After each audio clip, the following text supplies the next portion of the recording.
All right. Hey, everybody. Okay. This is Jordan. You've probably seen a bunch of the videos for Old Legacy. I'm here with a bunch of friends, Falcons fans. You guys want to tell them where you're from? Tell them who you support. Tell them where to follow you. T. Will. Yes, sir. I am T. Will. Hello, everybody. Glad to be with you tonight. And thank you, Jordan, for having me. I'm glad to be a part of this very illustrious cast.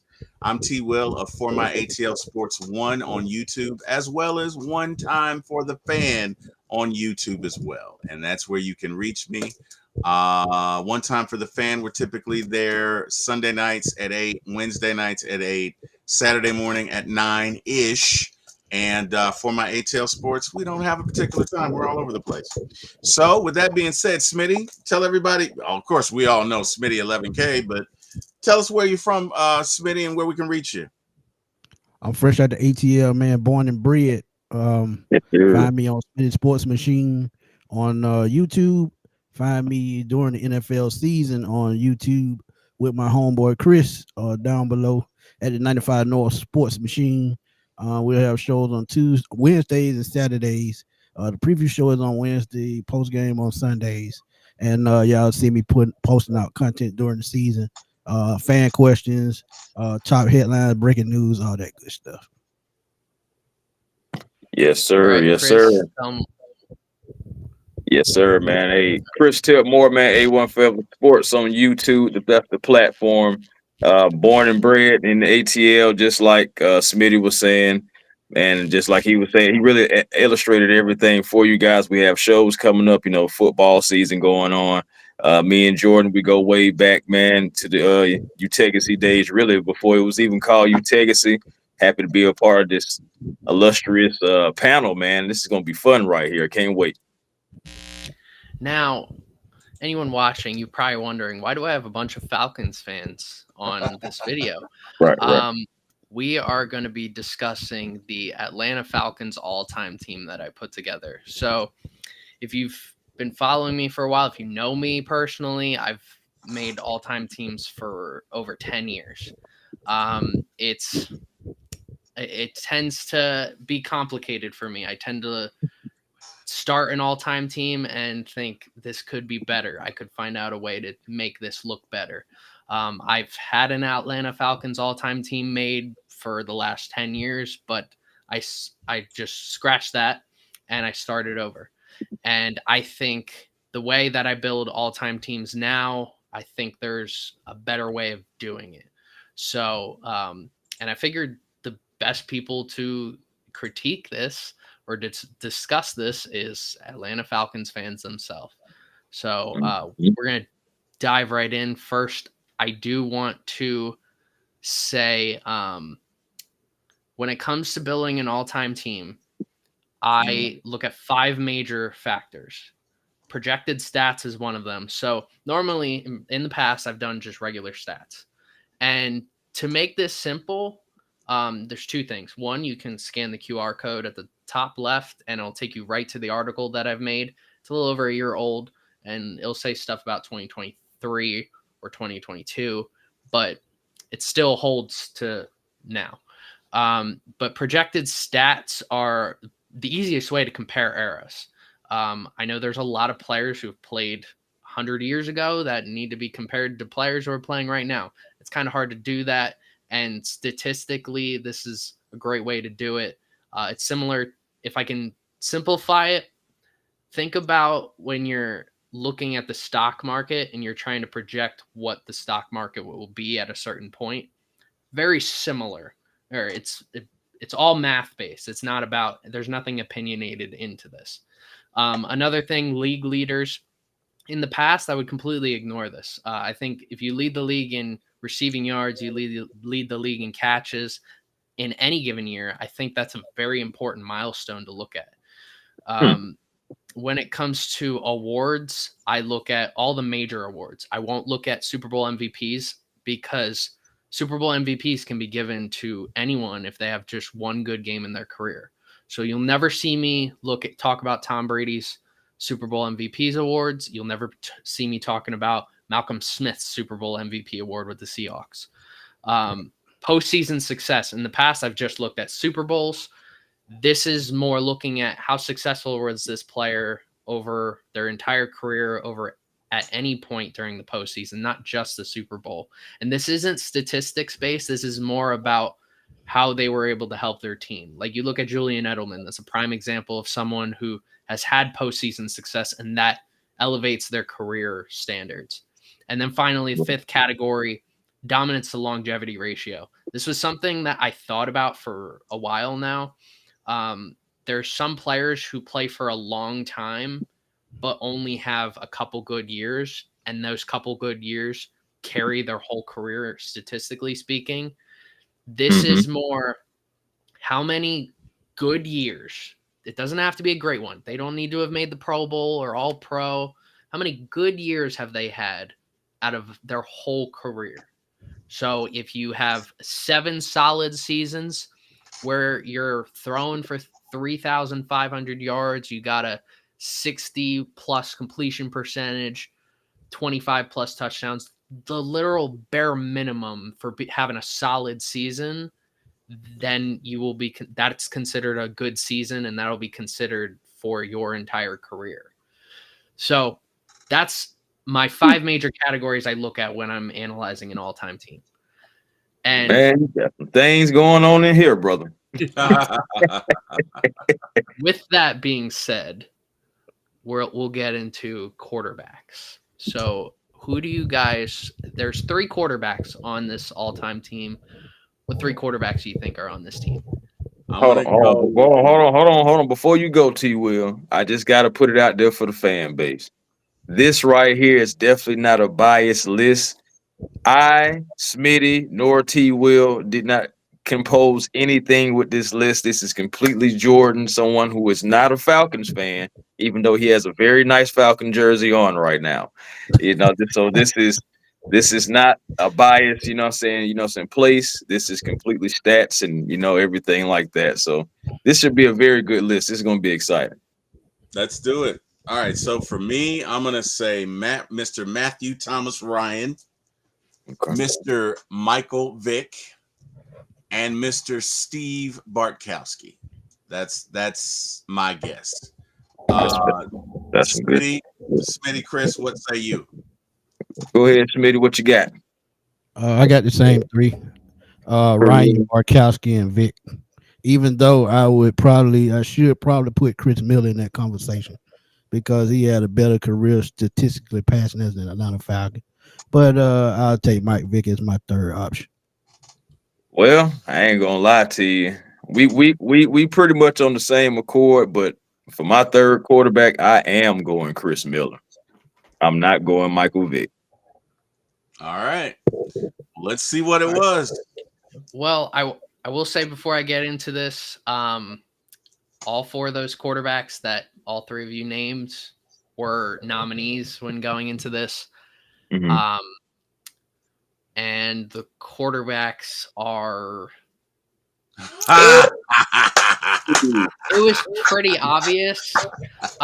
This was the one position when I was making this, it was pretty obvious the whole time. Matt Ryan just has significantly more of everything. Yep. Vic, on an average basis, got him it's so high statistically on average for a lot of stats. He was really high. Mm-hmm. He's not going to have the career numbers, but it's those averages that really matter. He's led quarterbacks in rushing yards multiple times. He's led in rushing touchdowns, led all quarterbacks in carries. He's still got a lot of accolades to his name, and that was pretty obvious. And then Bartkowski was another one. When it came to like Chris Miller, it was really these 3, and then there was a huge separation between anyone else at quarterback. So figured as much.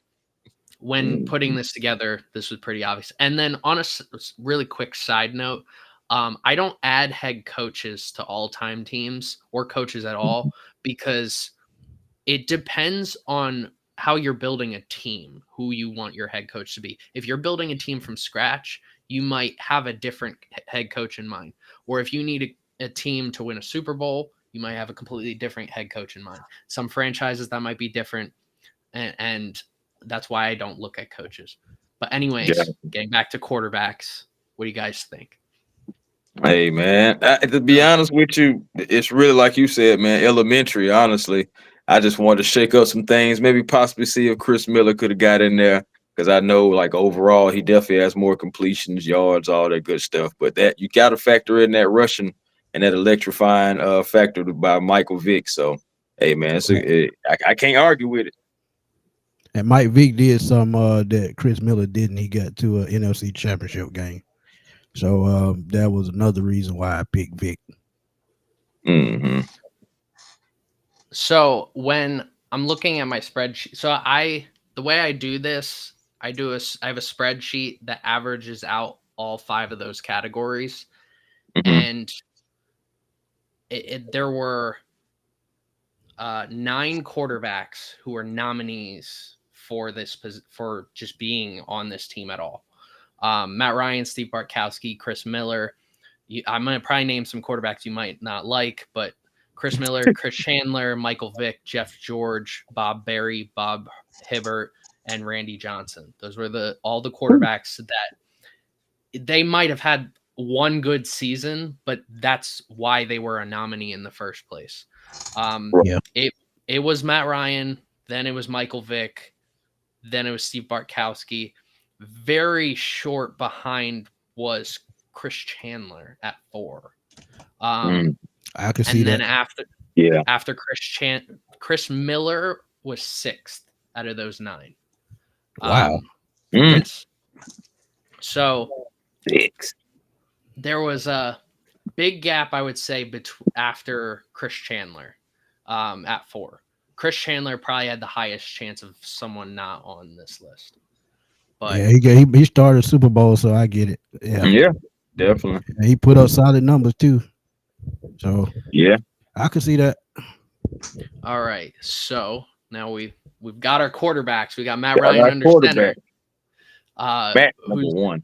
Who's he gonna hand off to, and who's that running back gonna block?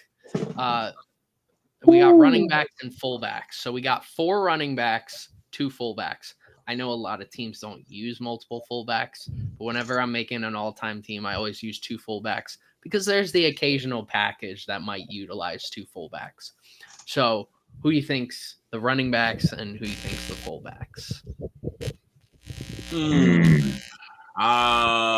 Okay, one of them's got to be William Andrews.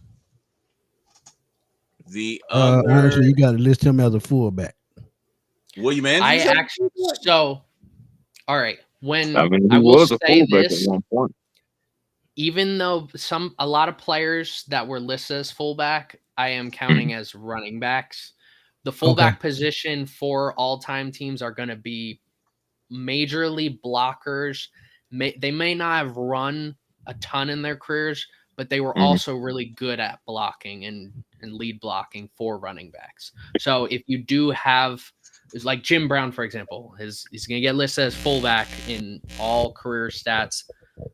But in these situations, look at it as a modern day offense that you're building as. Right. Okay. Gotcha. I'm gonna say William Andrews, Gerald Perry. Is Gerald it 3 Riggs. or 4? I'm sorry, 4. Gerald Riggs. You're right. William Andrews, Gerald Gerald Riggs. Perry, baseball. Yeah, you're right. And I always get him confused because he played for the Braves. Okay, sorry about that. Right. William Andrews, Gerald Riggs, Jamal Anderson, and I wanna say, there we go. See, you know what? I don't think I'm gonna stop there. Because I wanted to say, is it Devondre Campbell? Not Devondre Campbell. Devontae Freeman. I want to say Devontae Freeman, but I don't think he has the numbers. I don't think he has the numbers. So I can't really think of a fourth. I'm gonna say for sure William Andrews, Gerald Perry, and who did I say was the third one? Jamal Anderson too, didn't he? And Jamal Anderson. And I'm gonna say as a fullback, one of them maybe Ovi Mahaley, maybe. Pat DeMarco was not purely a blocker. So yeah, all I have is Oli Mahaley from a fullback. Geez, the stuff you remember. So that's what I got, guys. What four running backs? What you got? I got Gio Riggs, Michael Turner, Warwick Dunn. I forgot about Turner. You're right. Yeah, Warwick Dunn, and since you said William Andrews could be classified as a running back, definitely got to be William Andrews. And fullbacks, I go Ovi Mahaley and Bob Christian. I forgot about Bob Christian. Yeah. For me, fullbacks, I had actually Bob Christian as well, but I also had Keith Smith, believe it or not. What is wrong with me? And I think Keith Smith is on that list. Let me see. And then as for running backs, I'm gonna go. Yeah, I like Turner. Definitely gotta have Andrews. Ooh, boy. Yeah, this is tough. I'm gonna go Riggs and okay, so Turner, Riggs, Andrews, Anderson. All right. That's tough. Well, yeah, that's douche. I will say all 6 of those players that are going to be on here were named at some point, including the fullbacks. When I originally started hang on one second. I think we were I hit the wrong button. We lost Chris for a second. Man, I hit the wrong button, y'all. My bad.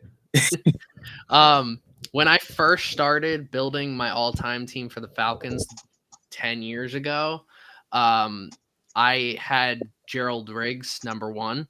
That was the number 1. William Andrews was number 2. The rest was a little shaky. Now, it's a little different. It's pretty different. In fact, I was shocked looking at this group after I got done doing it. So here are the running backs and fullbacks. Okay. So we got Devontae is on there. Okay, Devontae on there. Past Riggs? Wow. Devontae. Hey. Wow. I'll just say Bob Christian and Obi Mahaley were there though. Yeah. So I don't know about. So you had to look at average. You had to look at average yards then, like, because you got to explain this.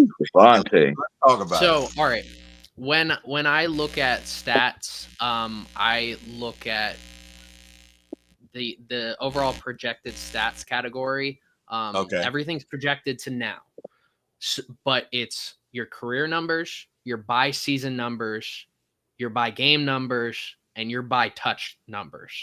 Okay. So you look at all 4 categories, because I look at it as by doing your whole career, that's longevity. Doing a by season, that's a little longevity. It's more of how elite were you over a long period of time. By game was more how good was your prime, and by touch was just what was your peak. So, and that was for rushing and receiving, because running backs got to do both. I can see that. Yeah, I can see that, because I don't think Riggs was much of a receiver. So there was 10 running backs that were running backs / fullbacks that also ran like modern day fullbacks turning into modern day running backs. 10 were nominated. There were 6 that were really stood out from the rest. From 1 to 6. There was a small gap there. Everyone else, 7 to 10, not that great. In terms of the 6, Michael Turner was one. After that, there was a decent gap between Michael Turner and William Andrews. After William Andrews, really close behind was Devonta Freeman. Really close behind was Jamal Anderson. And who's the last guy, the guy who just missed the cut, Gerald Riggs, was 5. Okay. And 6 was work done. Okay. So that makes sense. So if you want to know my top 6 running backs in Falcons history, that's it. But in terms of making the all-time team, those are the running backs. And then really quickly, fullbacks. When it came to fullbacks, it came down to how because you can't stats are kind of hard for them. Stats were factored into this, but also team rushing stats were factored into this because you need to help your team run. Right, run blocking. Right.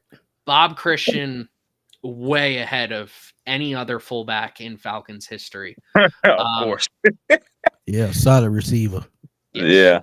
Yeah. And then Avi Muhaley, if I'm butchering that name, I apologize.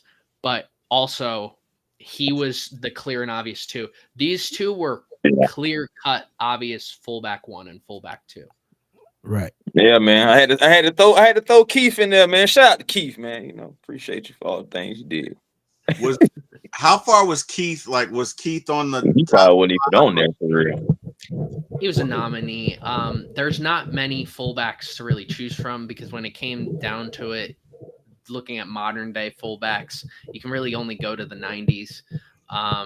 Keith Smith probably is in the top 5, but that's not saying much because there's not many to choose from. Yeah. Right. Quick question. Yes. Quick question. What would you classify Craig Hayward as? Craig Hayward was on the running backs. Okay. And he finished 7th. So out of the 6 I name, there was a huge gap, and then Craig Hayward. Gotcha. The other players that were 7 to 10 were Craig Hayward, Dave Hampton, John Settle, and Cannonball Butler. Cannonball Butler. That's a name right there. That's a name. Cannonball Butler. I heard that name. I'm changing my name to Cannonball Butler. That's it. He sounds either like a football player or a closer in baseball. Hey, Bring in Cannonball. Let's go. We need to show them. Nah, it's Cannonball sound like when it's a mosh pit, you don't want to be in there if he coming. No, you don't. Oh, Cannonball. Right. Any final thoughts on the backs before we get to some receivers? Shoot, man. Honestly, outside of Devontae Freeman, they're really, I guess, outside of Devontae Freeman, I think the running backs and fullbacks pretty much kind of like line up. Yeah. Pretty much. I was surprised about Devontae. I had Gerald in there.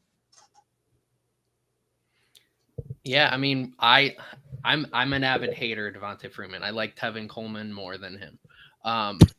So that goes to show my own reference going into this is my own opinion, I would have never had Devonta Freeman on this list. He wasn't on my initial one that I made 10 years ago. Well, also 10 years ago, he wasn't even on the Falcons. Yeah. But I didn't like him all that much, and I'm literally wearing a Jamal Anderson jersey, but this is how things play out. Yeah. Let's say some controversy. Yeah, for me, like Devontae, when he peaked, he was great, but then that drop off, it was a drop off. So it's like it, but I guess in his peak times, he really peaked. You know, I mean, 2014, 15. When did he start? Did he start with us in 15 or 14? I want to say 15. That's what I want to say too. Yeah, so 15 he was decent. 2016 he took off like a rocket. And then it was like a steady decrescendo down. So I don't know, but like you say, numbers don't lie. So let's get to the receivers, Jordan. All right. So we're going to look at receivers, wide receivers, and tight ends. So when it came down to doing this, we'll have 5 wide receivers, 3 tight ends. Who do you think? 5 wide. You said 5 wide, 3 tight ends? Okay. Yeah. Yes. All right. So okay.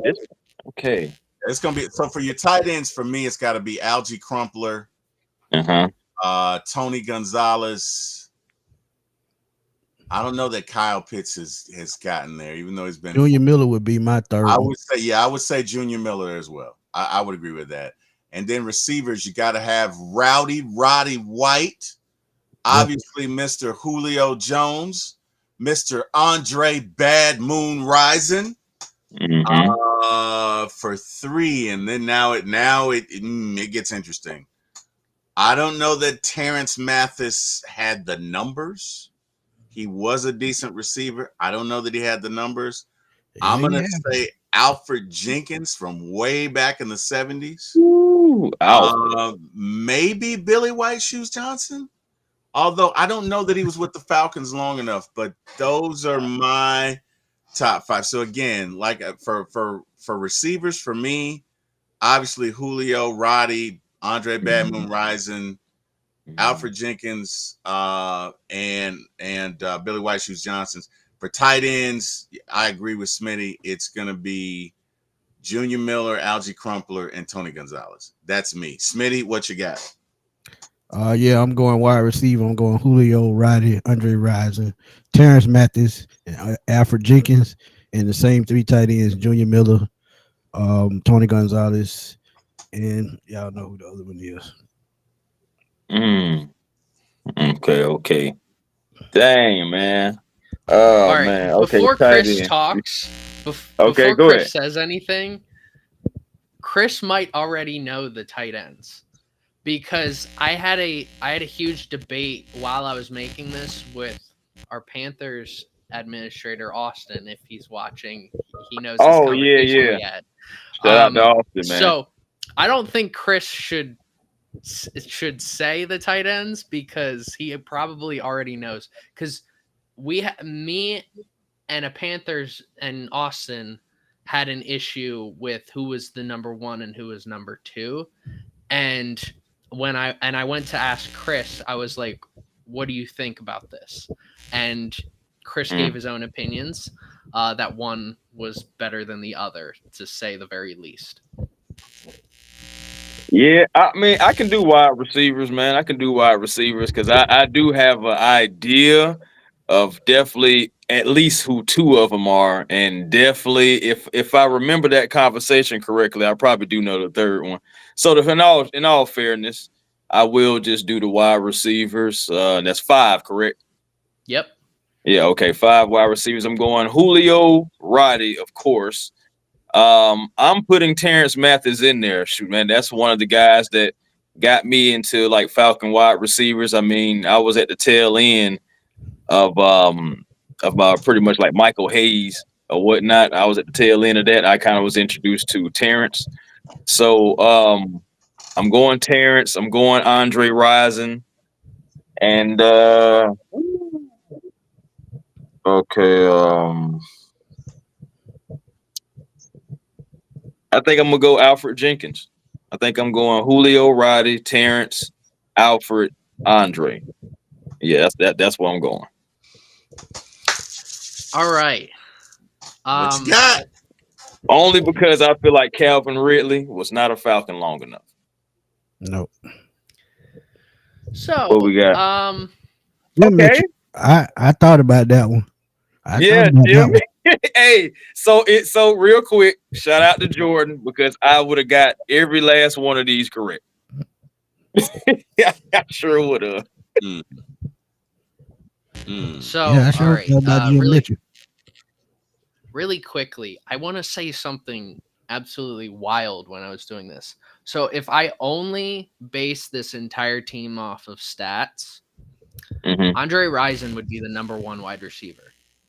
Absolutely. Julio. I've heard that. I've heard that before. Yeah. His averages are, quite frankly, insane.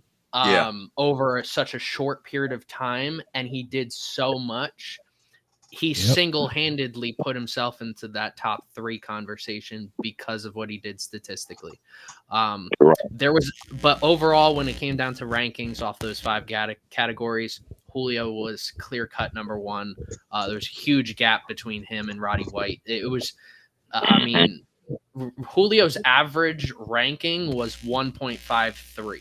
So that means he was number 1 or number 2 in most of the categories that I did. Right. Then Roddy, 3 being Andre Rison, very shortly thereafter Roddy, 4 being Alfred Jenkins very shortly thereafter, Rison, and then a slight gap in between Alfred Jenkins and Terrence Mathis. But otherwise, after that, there's a huge gap between all the other nominees. There were 11 nominees for this position. And then when Rison was in his prime, and Terry can verify this, next to Jerry Rice and Sterling Sharp, Andre Rison was the next in line in that era. So I definitely agree with him being possibly first. You want to know something else that's crazy about Andre Rison? As I just had to go look at some numbers here. Andre Rison played the least amount of games in a Falcons uniform than any of those guys. Just like it's a gap. Like it's a real nice gap. Like 78 for Andre Rison. The next closest is Alfred Jenkins at 110. Yep. Damn. That's what I'm saying. Look at that gap of games. So just imagine if he had over 100 games in a Falcon uniform. He just would don't know Mr. where he. Yeah, he'd be Mr. Falcon. I'm just saying, you get him 30 more games. That's back then. That's still at least a season and almost 2 seasons right there. Mm-hmm. Yeah, and if he stays a Falcon for his entire career, we definitely would have had 1 or 2 Super Bowl wins. Man, it's crazy. So when it came down to tight ends, it was pretty clear cut that these were the top 3. I mean, I can list the other ones in order. After Jim Mitchell, it was Austin Hooper, Junior Miller, Kyle Pitts so far, and Arthur Cox. After that, you were getting into guys getting real under like 1,000 yards in their whole career. So, or just no awards whatsoever. So, yeah, I mean, I know, and the whole debate with me and Austin was he feels Alex Crumpler was a better tight end than Tony Gonzalez because he made a bigger impact. This whole team isn't based off of like popularity or impact, but more of what you did in your career. So, and Tony Gonzalez in such a short time blocked so well and caught passes so well. And yeah, there really is a small gap between Tony Gonzalez, Alex Crumpler, and Jim Mitchell. Mm-hmm. Yeah. Hey, I completely agree. I completely agree. So, what do you guys think overall about the receivers and tight ends? I can roll with it. Hey, It's fair. Yeah, it's fair. I really didn't go think wrong. Terrence had the numbers, but apparently he does. So yeah, that's Ha! So. Take that, Terry. Not just playing. I will say, out of I know Smitty, you got all the receivers right. Chris, you got all the receivers right, and T. Will, you got all of them but one. You added Billy White Shoes Johnson. Billy White Shoes Johnson was in the nominees, and out of the 11 receivers I looked at, he was 11th. So he was on the list. Really? He was on the list. That's all that matters. He was on the list. So whatever. He was in the club, man. He wasn't in the VIP section, but he was in the club. So who was number 6? Number 6 was Wallace Francis. Wallace. Yeah. My man Wallace. Yep. The others 7 to 11 were Michael Haynes, who was on my original Falcons all-time team when I originally did this. Burt Emanuel was 8. 9 was Calvin Ridley. 10 was Michael Jenkins, and 11 was Billy Johnson. What would you classify Eric Metcalf? Eric Metcalf. See, the issue is, did he play? He played both. He could play either. That's the thing. He played running back and receiver.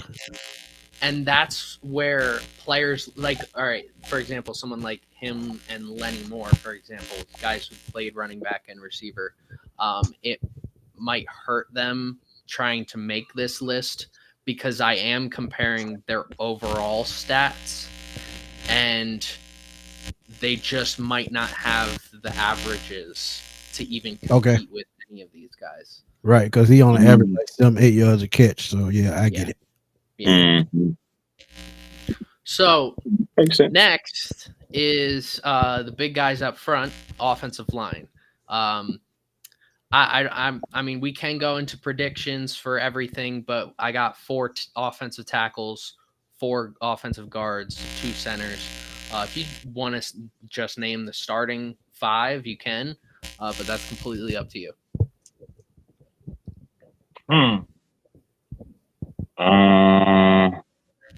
Well, I can tell you this.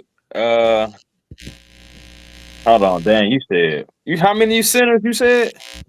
I got 4 offensive tackles, so you got left tackle and right tackle. But all right, for this, I'm not specifying whether they play left or right. The easiest one. Yeah, I just want to figure out how many he had at center. Just 2. But yeah, you got 4 tackles, 4 guards, 2 centers. Ooh, that's interesting. I'll give you a hint. Center was the hardest. Backup center was the hardest position for me to figure out. I bet it was. Yeah, because I only got 3 names in my head for center. Yeah, that's all I got at 3. was Mike Ken a center? No, left tackle. Left tackle. He's gonna be. But he definitely one of my tackles. Yeah, I'm just gonna say that he's definitely one of my tackles. At tackle, I would go Mike Ken, Bob Whitfield, Nick Matthews.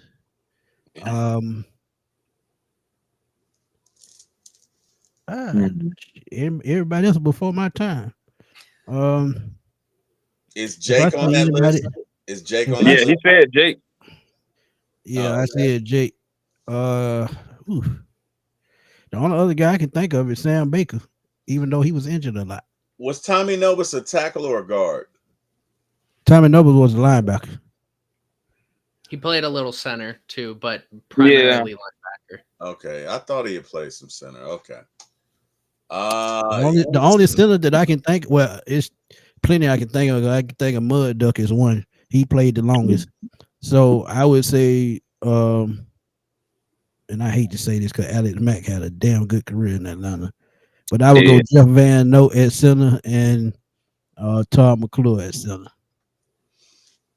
Yeah, that's that's tough. Yeah, I'm gonna have to go Jeff Van Note. I'm sorry, Todd. I'm gonna have to go Jeff Van Note and Alex Mack. Hey, I mean, my thing is, I think between the two of those guys, I mean, you kind of, it's almost tomato. What do you like, the longevity, or what do you like, the production, or whatever? But definitely Jeff Van Note #1 on center for me. But yeah, backup center, that is tough. Lord have mercy. Oh Lord. All right. Before I get into this, go ahead, Chris. I want to hear. I was about to say. I was just gonna say center. I'm gonna go to. I'm gonna go to Alex Mack. Oh, and I feel like that's so hurting me. I feel like it's Mud Duck, but I'm gonna go Alex Mack. And then for tackles, yeah, you gotta have Keen in there, Whitfield, Jake Matthews. Shoot. No, he was a guard. Never mind. Yeah, I ain't did my guards yet, but I got a good idea. No, I'm just trying to think who would my 4th tackle be. I really don't even know who I want my 4th tackle to be. I ain't even gonna lie to you. So I guess I will roll with Sam Baker myself. Just for the lack of who y'all got at guard? Yeah, because when I started watching football, Bob Whitfield had just got drafted. Justin Blaylock for me at guard. Right, that was one. That's one of mine. My boy Keenan Forney, he's another. Bill Fralick and I have Fralick. Got to be Chris Lindstrom because he's the best guard in the league right now. I would say Lindstrom too. I had to get him on the all-time team already because he's going to be a good one. Yeah, but Fralick definitely on my list. All right. So Yeah. offensive line is gonna be What? hard to find stats for. Let's all be honest Right. with ourselves. Yeah, right. Especially when you're going back to the late '60s. So I looked at awards. I looked at everything else. This is the one group of positions that doesn't have those 5 main categories I look at. It has 4 of them, not those projected stats. Instead of that, I looked at what is the common, what do people most commonly put in terms of their tackles, their guards, their centers for a Falcons all-time team. So I researched well over 100 articles to figure out what was the common denominator, what was the common offensive lineman. And that was more of a deciding factor. It was never the reason I put someone here. I would look at all the awards that they put up, the games they played, how many games they started, their postseason success. I would look at all of that. And for modern players, how many sacks the team allowed. I looked at a wide variety of factors because it is so hard to figure out that. So I got a question. Yes. Well, actually, not a question. Because I know we was naming like 3 guards, and this is like more so. I know Smitty, you and T. Will are fans longer than me. What about? I may be saying his name wrong, but I do recall him like just saying in Falcons history. RC, his name is like RC. Yeah. What about him for a guard? Because I'm just thinking, like in history, talk about longevity. He was one of those guys with longevity. Yeah, I think that's what I'm saying. Yeah, I think that's a good choice. I'm just looking at some names here, and that's the name that kind of stands out to me. I know he made a couple Pro Bowls just listening to Jordan and everything. A couple of Pro Bowls, made his first one in his 5th season. So I think for my 4th one, I would be going there as well. So as far as guards, out of the 10 players that are on this offensive line, you guys have named 8 out of the 10 at some point. So here's the Atlanta Falcons all-time offensive line. Oh, I forgot George. Oh, shit. I forgot about George. Yeah, Chris Hinton. That's a good one too. And he came over to trade with Andre Rison. That's crazy. He came over to trade with Andre Rison. One note about Chris Hinton before you guys go on. He was debated at tackle or guard. He was in the conversation too because he played both. He was going to be in that conversation. But please, go. Man, yeah, I never. Man, if I would remember George Kunz, oh boy, I ain't gonna lie. I know I'm like the youngest Falcon fan up here, but I feel like I should have had that one. I can't believe I went Sam. I bet Uncle Steve would have nailed that one. Oh yeah, he would have fired that up. Yeah, Uncle Steve would have fired that one up. Offensive lineman, yeah, he probably would have named all those guys. Whitfield actually my favorite Falcon offensive lineman of all time. My guy RC made it. Bart was that dude. Yeah, man. Hey, this still is a good offensive line right here, though. There was one name that I saw a lot, but because of a list of other factors or why he shouldn't be on this list, he was actually named by one of you. T. Will, you said his name. Justin Blaylock. Justin Blaylock. It came down to that 4th guard spot came down to Blaylock or Hinton for me. And in a similar way, I approached it a similar way as the reason why Andre Rison is so high on the team.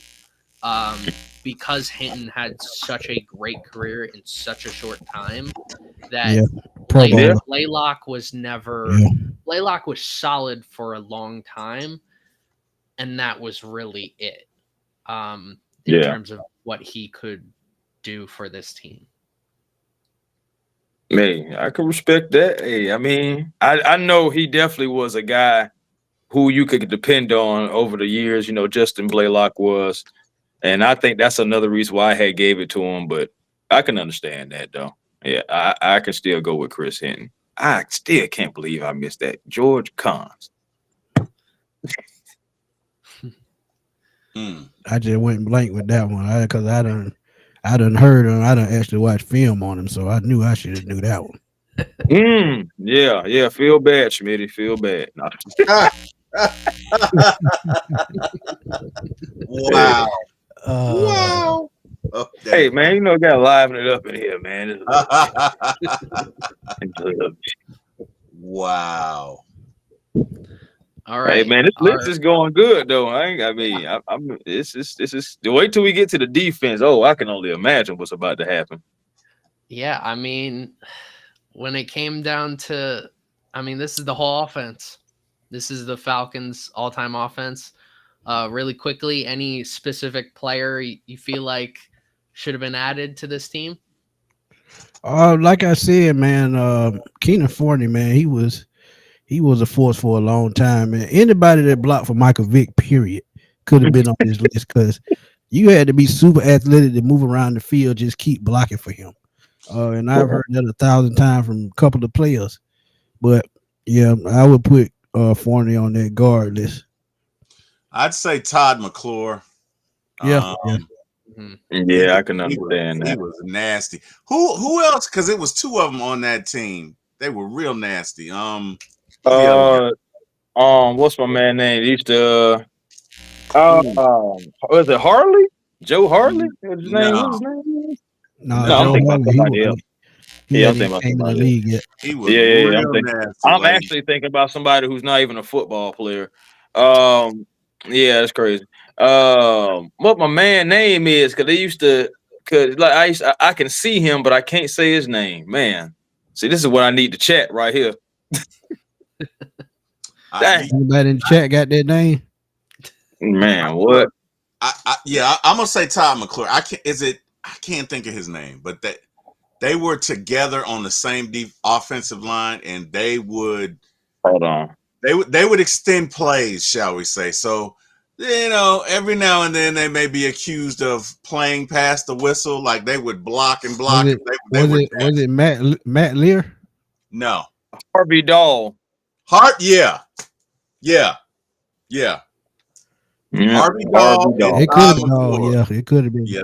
Yeah, they got after it, man. They got after it. So yeah, I like my offensive and defensive linemen rather surly, you know, rather mean, not the nice. Yeah, you know what I mean? That year Vic and Dunn ran for 1,000 yards. Couldn't nobody stop this run game. DVD. If only Vic could put up better passing numbers, that was easily a Super Bowl team because they control the clock every single game. Yes, sir. Absolutely, 100%. All right, well, Chris. all right. I'm sorry. Chris, go ahead. What player you think should have been added to this team? Oh shoot, man. To be honest with you, I'm really kind of good. I would say maybe going back to the running back position on Jared Riggs. I understand Devontae, but you know, I think Gerald should be right there. I'm pretty sure that, you know, again, you was explaining it earlier, but I would have put Gerald Riggs in there. Yeah, I like Warrior Dunn over Freeman too. Yeah, so I mean, I guess you really could have went either way, right? So yeah. And for center, the center that just missed it, that I said was neck and neck, was Mack and McClure. So it was really close. Honestly, that's a coin toss. There's reasons why you might have wanted the two. Jeff Van Note was going to be the center, but Mack or McClure, at the end of the day, if someone else has McClure as their backup center, I won't argue. Yeah. Shout out to Jamie Dukes. Yeah. Shout out to Jamie Dukes. Yep. Shout out to Jamie.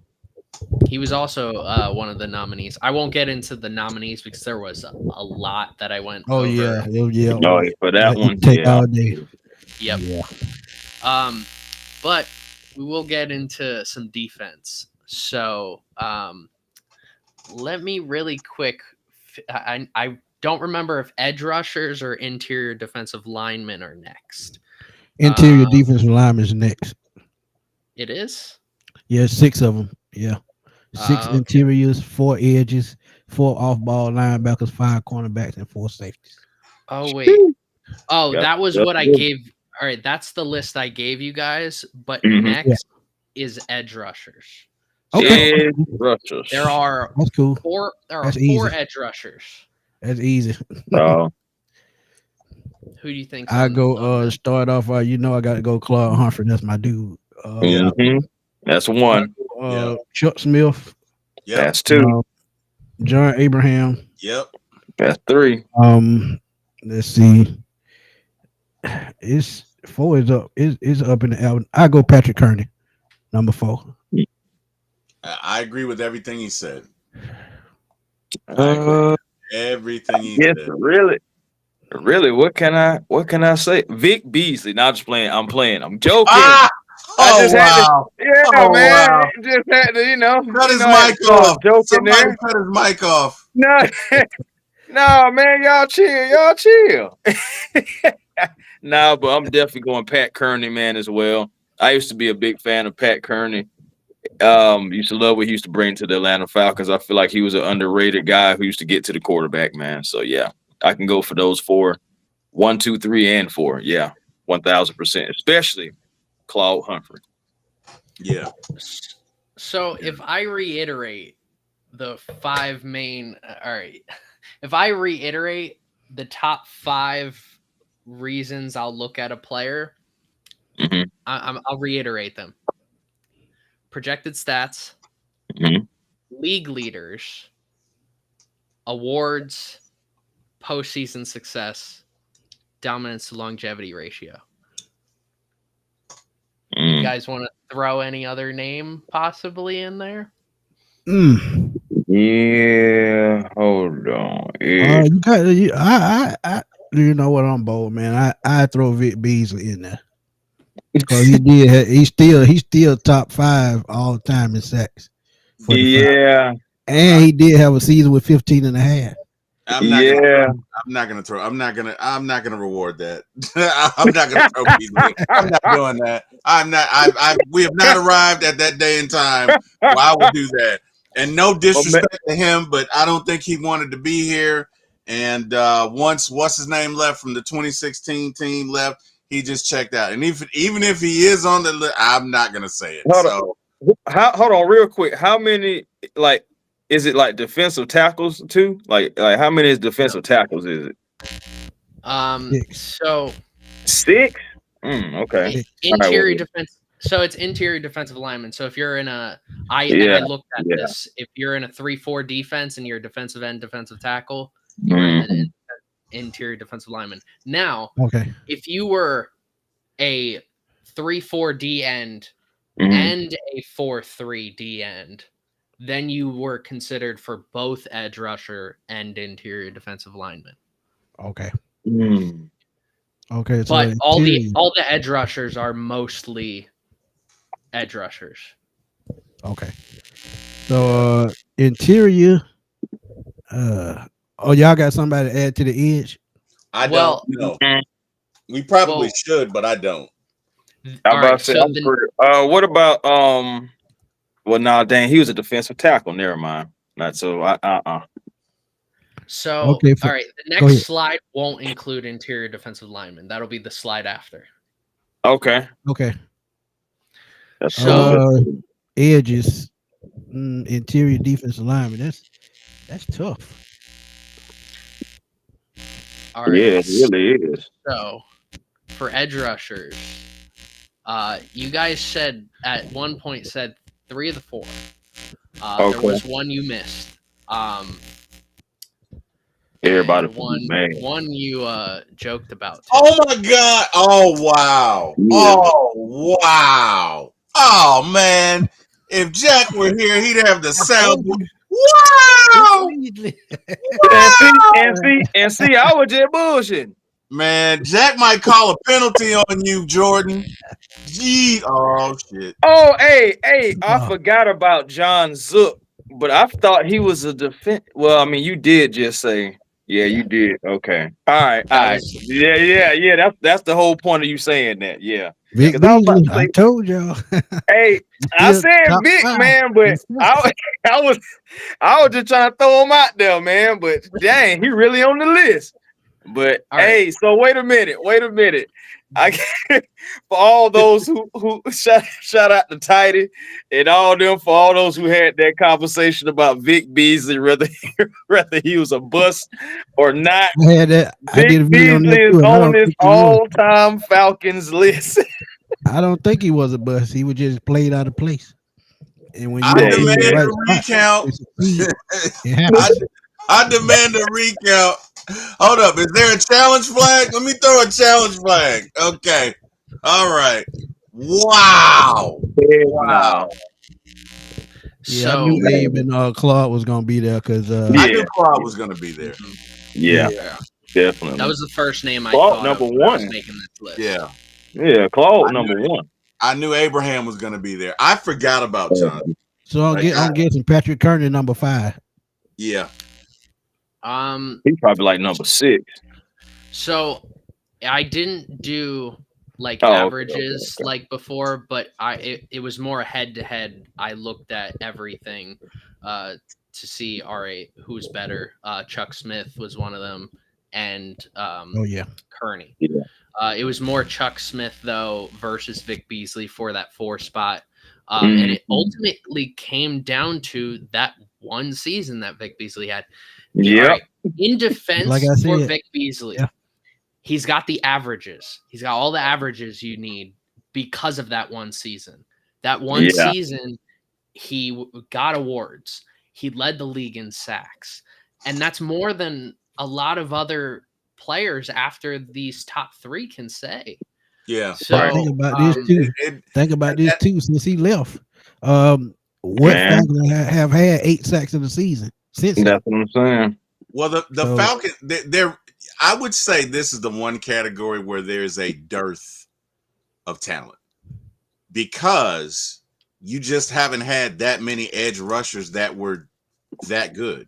So. Thinking about it in those terms, that makes sense. I get it. I would have never guessed that, but I get it. So it makes sense though, right?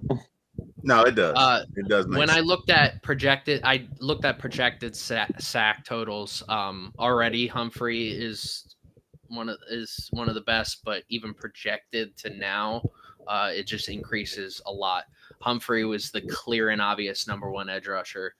John Abraham was the clear and obvious number 2 edge rusher, and doing this, John Zook was the clear and obvious 3rd edge rusher. There's huge gap in between Humphrey and Abraham. There's a huge gap between Abraham and Zook, and there's a huge gap between Zook and everybody else. So, right. Gotcha. I mean that's kind of how I looked at it. What else do you guys think? No, I mean, hey, when you break it down, when you break it down, it makes sense. It makes sense. All right. So next we have 6 interior defensive linemen. Now you might be wondering why 6. Well, if you're running a 3-4 defense, you're gonna have 3 interior defensive linemen out there, and you're gonna need 3 backups for those interior defensive linemen. So you got 6 interior defensive linemen. They could be 3-4 defensive ends. 4-3 defensive tackles. They could just be nose tackles. So who do you think is on this list? You don't need to name them all. You could just name a couple of them. I'll give you 3 off the top of my head. I go Grady Jarrett 1, Travis Hall. Yep. Travis Hall. I mean, man, it's so many. It's 1,000. 6. I'm trying to tell you. I can't name nobody from the early 90s because they wasn't it. I throw Shane Dronette in there. That's what I was thinking. Hey, y'all getting crazy now. I throw Grady Jackson, Rod Coleman. Man, it's so many. Yeah, I roll with those. So Rod Coleman, Grady Jackson, Said Rod Travis Coleman. Hall, Yeah, Grady Jarrett. Yeah, I had Travis Hall. Yeah, I had Travis Hall myself. I do have Rod Coleman. I do have Rod Coleman. I do have Shane Dronette, Jonathan Babineau. I throw Pierce Holden there. That's a good one too. Here, let me see. After Babineau though. What about no, I don't know. I wanted to say Tony what his name is Celis. Tony Casillas. Casillas. Yeah, Tony Yeah, Casillas. that's what I was gonna say. Uh dang, one more. Well, I'll go Grady Jackson just because, yeah, I'll go Grady Jackson. Yeah. Well, you guys said mine, so I'm good with it. I hope Perea Jerry ain't on the list. Bruh, listen. Parade Jerry, Jamal Anderson. I bet not see none of them on the defensive side. Oh, So, man. all right, you named 4 of the 6. Okay. So here's the interior defensive linemen for the Falcons. All Travis Hall, Grady Brady Jarrett. Smith, Yeah. good one. Yeah, Brady Mhm. Smith is a good one. Babs. Dang. I wouldn't have, me personally, I wouldn't have gotten Don Smith at all. I think maybe I was, before me, but Travis Hall for sure. Yeah, Grady deserves to be on there. Like I was saying, Rod Coleman. Yeah, Brady Smith. Babineau. Oh man, that's crazy. Yeah, Yeah, Brady Babineau. Smith. Y'all say, man, that's why I was saying Babineau. I was surprised y'all guys didn't say him. Yeah, Brady Smith could have been high up this list. Injuries killed his part in Atlanta, but he was a pretty good player when he was healthy. Yeah. So, I will say this. You guys may be hurt by this. Yeah. This is the weakest part of this entire all-time team, Yeah, and it I is can believe that. it is one of the worst interior defensive line all-time groups I think I've seen. Not the Texans is the worst. We don't even need to get into the Texans because they have no history. So, but in terms of teams who have existed for quite a long period of time, this is probably one of the worst. Travis Hall, Grady Jarrett, Roderick Coleman were the top. They're guaranteed top 3. Initially, when I was starting this, I thought Grady Jarrett would be 1, but Travis Hall statistically, Travis Hall was he was different, bro. He was. And then Roderick Coleman, another guy. This top 3 was pretty obvious. Jonathan Babineau. When I originally made my all-time team, this was before Grady Jarrett. Jonathan Babineau was my number 1 defensive interior. At the time, I didn't have interior defensive linemen. I had defensive ends, defensive tackles, outside linebackers. It was very unorganized. So now it's a little more organized, having an edge rusher, interior defensive lineman. You can go in whatever system you want with these guys. If you are running a 4-3 defense, then Travis Hall, Grady Jarrett are going to be your defensive tackles. If you're running a 3-4, Coleman will then be in there. Right. But Babineau was on there, and it came down to longevity for him. And because of longevity, he added those statistics. But otherwise, on a per game basis, not that great. Don Smith and Brady Smith both also did great. There was a lot of interior defensive linemen, even though the group wasn't that great. Yeah. And I tell people, man, Travis Hall is the perfect example as you can get a GM in the later rounds. Every time people bring up GMs in the later rounds, his name always comes to mind. Facts. Travis, I'm saying, man. Got to go look at some tape on that guy, man. He was before his time for sure. Yeah, he'll dominate in today's game. All right.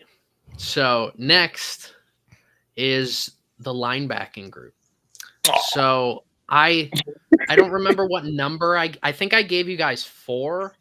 4. There's actually 5 linebackers that make 5. this team. Okay. There's 5. Okay. Who do you think's on this team? Who we got? T. Will. I Well, know we you. know Tuggle. I'm gonna go. Yeah, Yeah, Jesse can Tuggle. we all get it out the way and just say Tuggle is there for you on there, guys? So we Yeah. only got 4 left. Yeah. All right, so we We all got only 4 got left. 4 left. Jesse Tuggle, Keith Brooking, Tommy Nobis, Buddy Curry. I Ooh, forgot about Buddy Curry. Buddy Curry. You know what? Is it 4 or 5? 5. I go John Rady too for number 5. Boy, y'all saying I some names. would go John Rady as well. Yeah, I would go John Rady as well. Chris, you got any more? Jeez, I mean, shoot, I ain't gonna lie, y'all. They do it. We already got Tuggle. Deion Jones. Do he be in the conversation? He wasn't in here about 5 years, 4 or 5 years. I mean, to be honest with you, I was going to put him at 5. Believe it or not, I thought about it, but the only guy in my mind that is countering that is maybe putting, and I know he wasn't on, but hey, man, like I wanted to kind of like throw Curtis Lofton in there, but nah. I'm gonna go Deion Jones 5. So I still got one more. I'm gonna go with the Buddy Curry too. So Deion Jones, Buddy Curry, Tommy Novis, Keith Brooking, and Jesse Tuggle. That's my 5. Yeah. All right. So when I put this together, this was one of the most challenging top 2 that I had to put together. 3 was clear and cut. The top 3 is guaranteed should be everybody's top 3. It's just this top 2. When I initially put this top 2 together 10 years ago, I had number 2 at number 1 and number 1 at number 2. It's probably Tuggle and Brooking. Brooking. I'm sorry, Tuggle and Nobis. Yeah. Oh, forgot about Greg. Greg Brazina. Part of that grits blitz. That should have been. Yeah, I mean, for me, that would have been hard for me to get that one anyway. That's a little bit too far back for me, maybe, to just remember just like that. But yeah, that's a good name too, though, man. Hey, Deion Jones made it too, y'all. By the way, yeah. You can't deny, man. His first 3 years was the best. Yeah, man. Debo came in, passes, pick sixes, all that. Bro, it was a reason we were calling him Debo. Okay, for real. So when I was putting this together, I really thought Novus was going to be number 1. But Tuggle's numbers are supremely underrated. What he was able to accomplish, he should be wearing he should have been wearing a gold jacket 10 years ago. Hold on, Jordan. I'm sorry. Wait a minute. Hold on. The volume was down on somebody's car. They just turned it up. Can you say it one more time?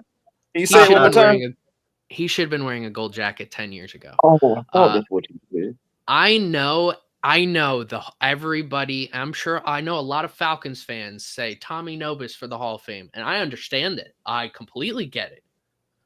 But I don't think a lot of Falcons fans are trying hard enough to say, dude, look at what Jesse Tuggle did. Yeah. Jesse Tuggle has the resume that he should have walked in the Hall of Fame after he was eligible, maybe the first or second year. And I'm glad you said that, because I put his stats side by side with Zach Thomas, and they better. And Zach Thomas is a fan. Talk about where he played, losing teams. That's what it boils down to. Keith Brooking was every list that I've seen has Keith Brooking at 3. That was I think more obvious than actually figuring out who is number 1. then Deion Jones. Deion Jones in such a short time, his averages are fantastic. Crazy. Then he has the playoff success too. On top of that, he has all of that in such a short time period. And then Greg Berzina, I think he's a very underrated player. Yeah, my Buddy big Curry, bro, John said Greg Brazina and Al Richardson. another guy I considered. But Yeah. it ended up coming down to Brazina or Curry to be that fifth spot. I just ended up going with Brazina. Hey, so Curry was considered. He was right there. But yeah, man. Old Greg, GB, man. Shout out to him and his family. All right. Any final thoughts on the linebackers of the Falcons all-time team? Nah, Buddy Curry, he played what 10 seasons. Yeah, I would have loved to see Buddy Curry on this list, but I get it, man. Like I said, Grit was part of that Grit Blitz defense, so he put up the numbers. All right. Next is a combination of cornerbacks and safeties. Oh, okay. So we have 5 cornerbacks and 4 safeties. All right. I first want to hear from Smitty because I have already kind of hinted to T. Will and Chris about this, but I'd like to hear from you, Smitty, first. Dion 1, Roland Lawrence 2. I got to go Brent Grimes. He put up numbers. D'Angelo Hall, even though he was only here for 4 seasons. I put AJ Terrell in my top 5. So that would be my 5. Okay, y'all. First of all, I want to let y'all know. Don't get me wrong. Bobby Butler was a good corner, but I just think those other guys, they just. All right, T. Will. Don't say Dominic Foxworth. Oh wow! Just saying. Wow! And Chris, you don't say Chris Owens either. Never. I was mad as hell. He had my first name. So for cornerbacks, I'm gonna say For me, I'm gonna say Dion, D'Angelo Hall, Brent Grimes, Asante Samuel. Ooh, I like it. I like it. Even though he wasn't here long, I still like it. And I'm gonna say Bobby Butler. Bobby Butler was one of my favorite players of my childhood. So I gotta include Bobby Butler. As far as safeties, Eugene Robinson. Yeah. As far as safeties are concerned, I gotta include my man Scott Case. I definitely gotta include him. One of my favorite players. Scott used to lay the wood. Oh my God, Scott would not, folks. See, but now real question. Now, real quick. Now, I got a question because I know Scott Case was also a corner. Okay, so this is why I told you guys ahead of time. So for Scott Case, I factored in the depth at corner there's a lot of corners who could have been in this convo. There wasn't a lot of safeties, and Scott Case had a better chance. He had a better case at making the team at safety. So he was nominee at safety. Nominee at safety. Okay. For safety, so Scott Case. For safety, go ahead. Yeah, I'm gonna say Scott Case. I want to put Jesse in there, but he's only been with us for a year. Yeah, I know, right? Hey, he stayed with us. He gonna be there though. Yeah, I'm gonna say Ray Brown for the other safety, and I can't think of a third. So that's what I got. Well, I wouldn't say that. I put William Moore in there. I forgot about William Moore. Willie Moe. Willie Moe. I forgot about Willie Moe. So y'all ain't bought the rap album. That's what it is. That's why you forgot about Willie Moe. You ain't bought the rap album. Oh See wow! what I'm talking about? Oh wow! See what I'm talking about? Oh wow! Wow. Hey, Wow. but you said so. Hold on. Again, it's 5 corners or 4 corners? Five Five corners, 4 safeties. 4 safeties. D'Angelo Hall, Brent Grimes, Dion, Desmond Trufant. Shoot. And I want to go Bobby Butler. I'm gonna go Bobby Butler for my number 5. I almost went Ray Buchanan, but nah. Let me see. Now, That would be a good pick, though. Yeah. I know, man. Big play Ray. I understand, but I was like, nah. I think I'm gonna go Bobby instead.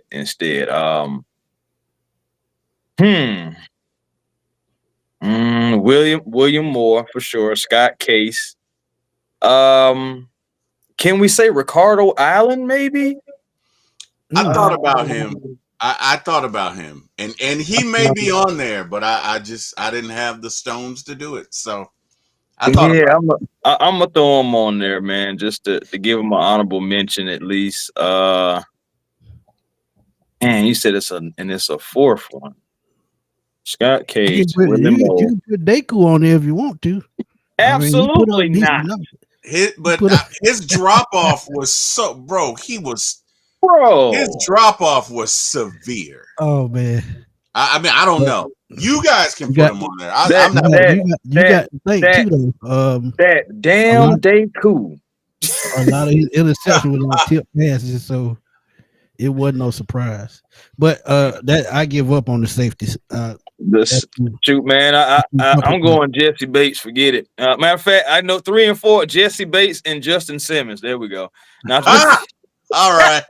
Yeah, there we go. Right, Jordan, what you got? Nah, seriously, I don't know who the 4th one could be though. I really don't. Randy Bradford might be on there. It better not be Thomas Deku. I'm walking off. That's all I know. All right. I don't know shit else. I just want to say. Here it comes, Jordan.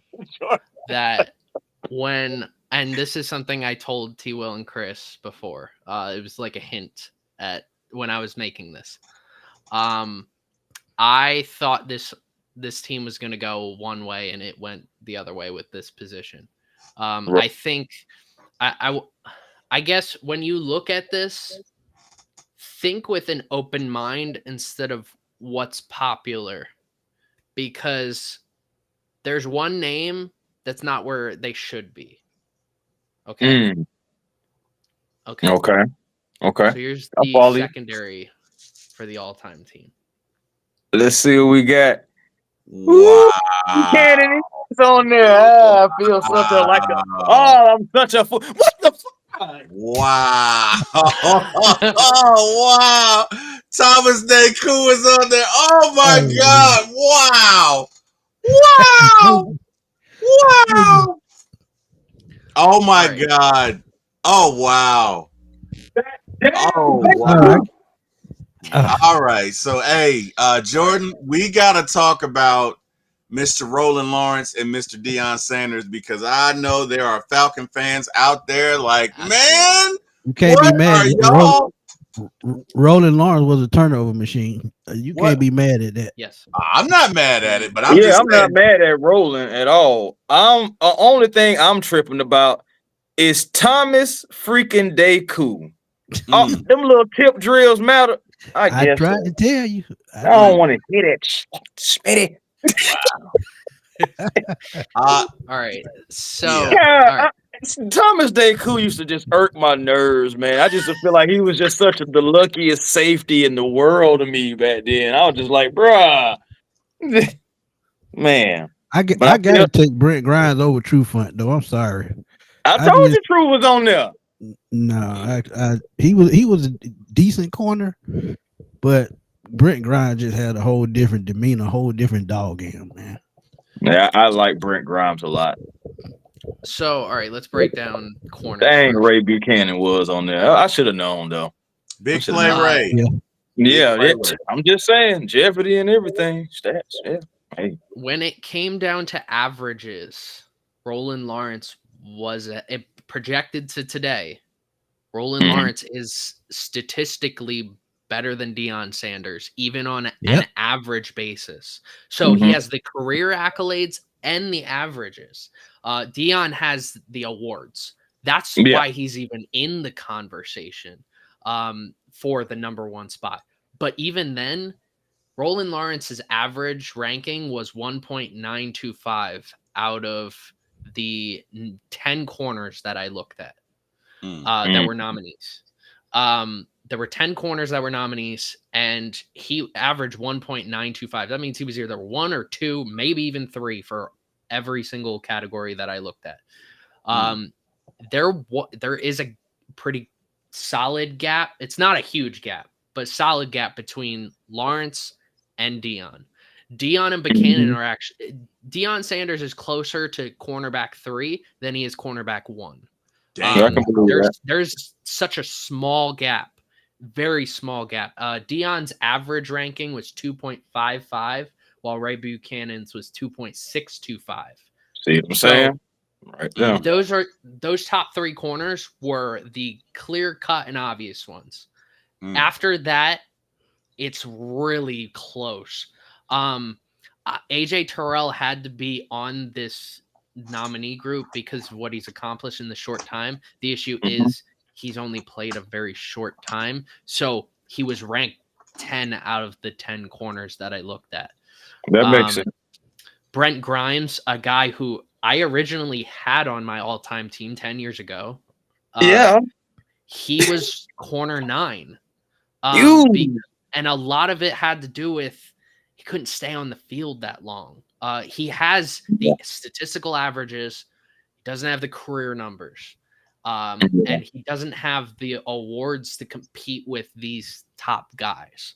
So he's in the convo, but he is literally corner 4 to corner 9 was really close. D'Angelo Hall, Desmond Trufant. All right, to put how close they were, D'Angelo Hall's average ranking was 4.3. Desmond Trufant's 4.375. So, I mean, if you want to put Trufant ahead of Hall, go for it. I won't argue with that. After that, guy who missed the list, T. Will, you mentioned him, Bobby Butler, very close behind.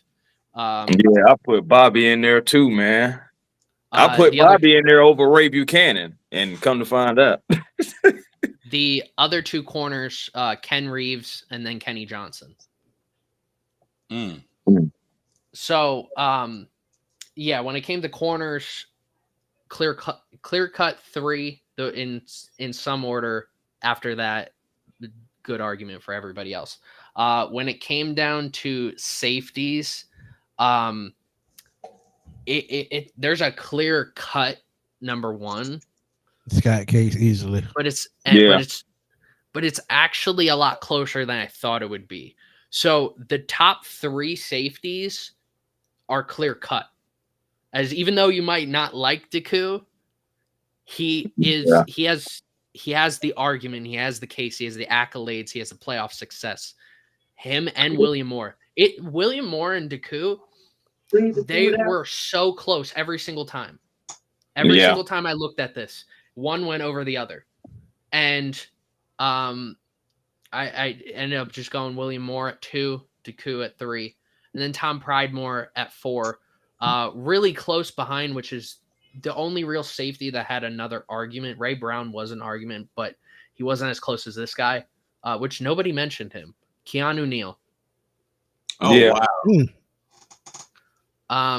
was 5. He was really close, but he didn't make it. Jordan, you funny. Yeah, he was really close, but he didn't make it. Sorry, I'm harsh. So I know I'll get crucified for Deion being 2. It's that short period of time he played. And Yep, 5 also, years. one thing that I think people need to take out is anything he had to do with the return game, because that's a whole different other position. Right. And Right. we'll get to return specialists. Mhm. So any accolades, any Pro Bowls that he only made at return specialists, they got to get taken away. Any all pros that he made, got to get taken away. He led the league in something returning, got to get taken away.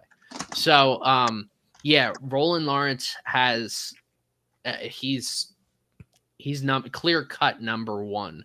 And I completely get it. I thought going into this, Deion's corner one, obviously. I'm not even gonna look at it. But that's why I have to look at it, is because maybe we're overlooking a player that And should Roland be Lawrence over somewhere isn't else. even in the Hall of Fame, I don't think. He's not. Mhm. And he had a very good career. He doesn't have the Very accolades, good. but he has everything else that you need. Right. It's always those accolades. But let me hear your thoughts. Oh, I said. Like I said, I would have put Grimes over Trufant, but Mhm. hey, the numbers don't lie. Yeah, man, I really don't have a problem with any of it. Numbers don't lie, man. But I just I would have thought Bobby Butler would have been on there. But hey, like you say, numbers don't lie. Hey, So all good. I'm with you, T. Will. I went Bobby too, but hey, it's all good. How in the world do I got two? You know what? I just remembered. Dag nabbit. All right. So here's our defense. What do you think about the defense? Is there one player that you think should have been added to this defense? Again, I'm taking Patrick Kerner over Vic Beasley. Mm-hmm. And like I said, with the cornerback, I'm taking Brent Grimes. That would be my only two omissions. Well, I know T. Will probably want Devondre Campbell over Deion Jones, but unfortunately, we got to stay with Deion. He was with the team a little longer. Nah, but all jokes aside, honestly, I think I'm right there with you as far as You guys there? yeah, man. I think we're I'm there. right there with him. I think I'm right there with you about what you said, Smitty. Yeah, Vic Beasley. I I can't hear you understand, guys, but you can hear me. come on now. I hear you, T-Will. Smartphone disconnected. You guys there? Yeah. Oh, yeah, we're here. Sorry about that. My son was calling me, and I guess I got the Bluetooth on the same speaker, so it was I missed about 30 seconds of what was said, but yeah, man, all good. All good. What you think about the defense? You changed something? You said about the defense? About the defense? If I could change it, would I change it? So for me, Bobby Butler would be in there. I'm snatching Deku's ass out, and I'll put in Ray Brown. Ain't what you talking about. And other than that, I'm snatching Vic Beasley's ass out. Whatever. He gotta go. Insert whoever you want in his place, but I'm not rewarding that. That was one, so I'm not doing it. He's got to go. That's just me. But yeah, that's it. Oh, man. All right. Beasley get all the hate. Last group. We're not going to look at one specific position, but we'll look at the whole special teams. Okay. We'll have one kicker, one punter, two return specialists, a long snapper, and a special teamer. So the special teamer it's more of a flex position. Think about it. He could have been a gunner. He could have been an up back, some other non-kicker, punter, long snapper, return specialist position. So who do you think's on there? Kicker, you got to go Matt Bryant easily because yeah. I think Matt Bryant. Yeah, I think Matt Bryant just edges out Morton Anderson. I'm going Morton Anderson. I don't think you can go wrong with either one, though, to be honest. Yeah. I'm going Morton Anderson. Punter is kind of tough. But I go Matt Bosher because he had a Yeah, strong leg and he could hit. I'm gonna go Bosher as well. I go Yeah, Matt that Bosher with Bosher the was my punter. guy, and Bosher will make a tackle. Yeah, he Right. will. Yeah, he will. Yeah, he will. Bosher will make a I'll tackle. go Bosher. Yeah, I'll go Bosher. I'm okay with that. Return specialist. I go Dion and Allen Rossum. All right. That's good, man. I was gonna go Allen Rossum and Eric Weems. T. Oh, Will. punt return. Wait, punt return or kick returner now? It's both. Return It's specialist. combined into one return specialists. Two return specialists. Okay, so Dion has got to be on that list. Most likely. So for me, it's got to be Dion, and I'm gonna say Allen. I'm gonna have to say Allen Rossum is the other one. I want to say Eric Metcalf and Tim Dwight, but I think Allen had the better. So I'm gonna say Allen and Dion. I'm gonna say thinking of just statistical. I'm gonna say Allen and Dion. One of my favorite Falcon, man. Yeah. That used to run. I used to call him Allen. Gunk because that's how he used to run. Yeah, Allen and Dion, but I'm gonna throw Eric Weems in there just as an honorable mention. I don't expect him to be there though. Long snapper. What was the long snapper we had we got rid of a couple years ago? He was with the team about 12, 13 years. I think that definitely, was definitely. That's He would a have long to have all snapper. the numbers. I can't think of his name, but you're right. I'm gonna see if I can try to get his name. Cause Special team was gonna. I got to go Elbert Shelley. When you talk about Pro Bowls for special teams, Elbert Shelley was that dude back in the day. So Elbert Shelley would be my special teams guy. Is it only one? Josh Harris. Yeah, Josh Harris. Josh Yeah, Harris. Josh Harris. That's That's who it got to was. be Josh him. Harris. Is it only Josh one Harris. special teamer? Only one. Yeah, I'm gonna go with what Smitty said. I wanted to go with Hodge, but I don't think he's been on there. I'm gonna go with what Smitty said. I trust Smitty. I'm gonna go with what he said. I'm gonna Elbert roll with Shelley was that that one too, dude. because that's just something I don't even be thinking about. The best special teamer.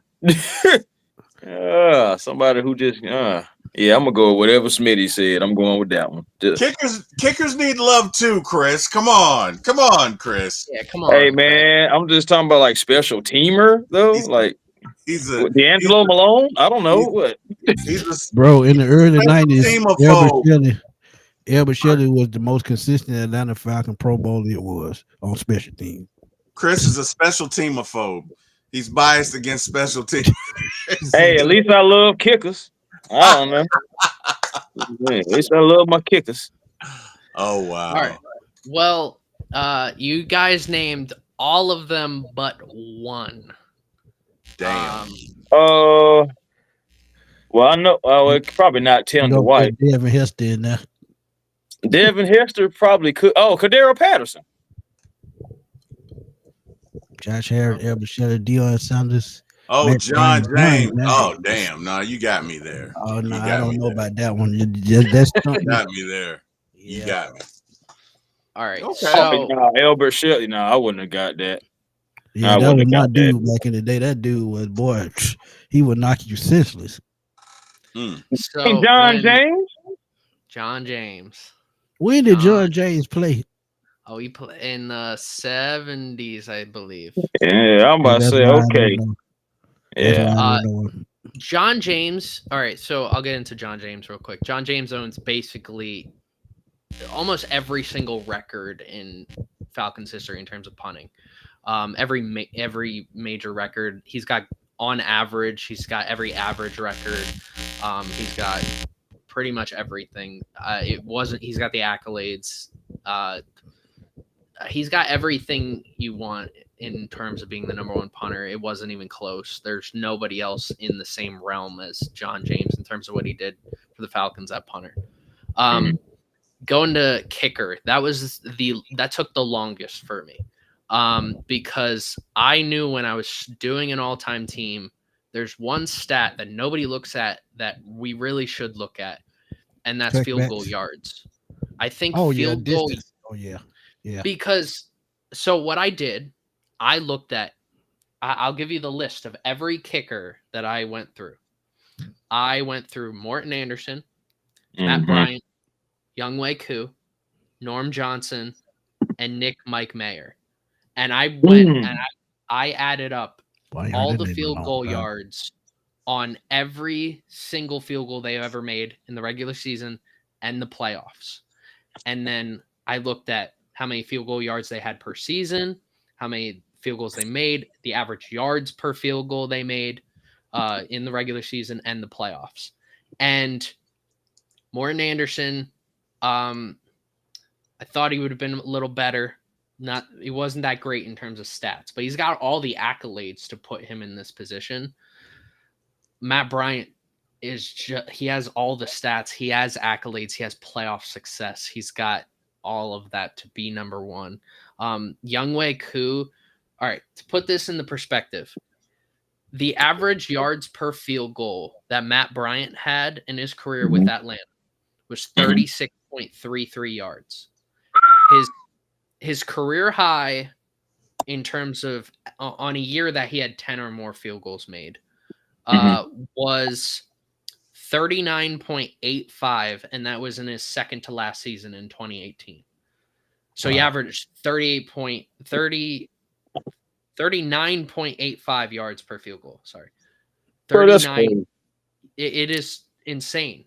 And compared to Morton Anderson, his average over his career with Atlanta was 34.62 yards. So a 2-yard-ish difference. And his max he had was 37.76, which is 2 yards less. It's a small gap, but with as many field goals as Matt Bryant was kicking in his career, that's a lot. Younghoe Koo has the highest average of all the kickers that I looked at. He averaged 37 yards per field goal in comparison to Matt Bryant, who's 36. So right now, Younghoe Koo is on the pace to be one of the arguably the greatest kicker in Falcons history. Norm Johnson was right around what Morton Anderson did, and then Mike Mayer really wasn't even in the conversation statistically. But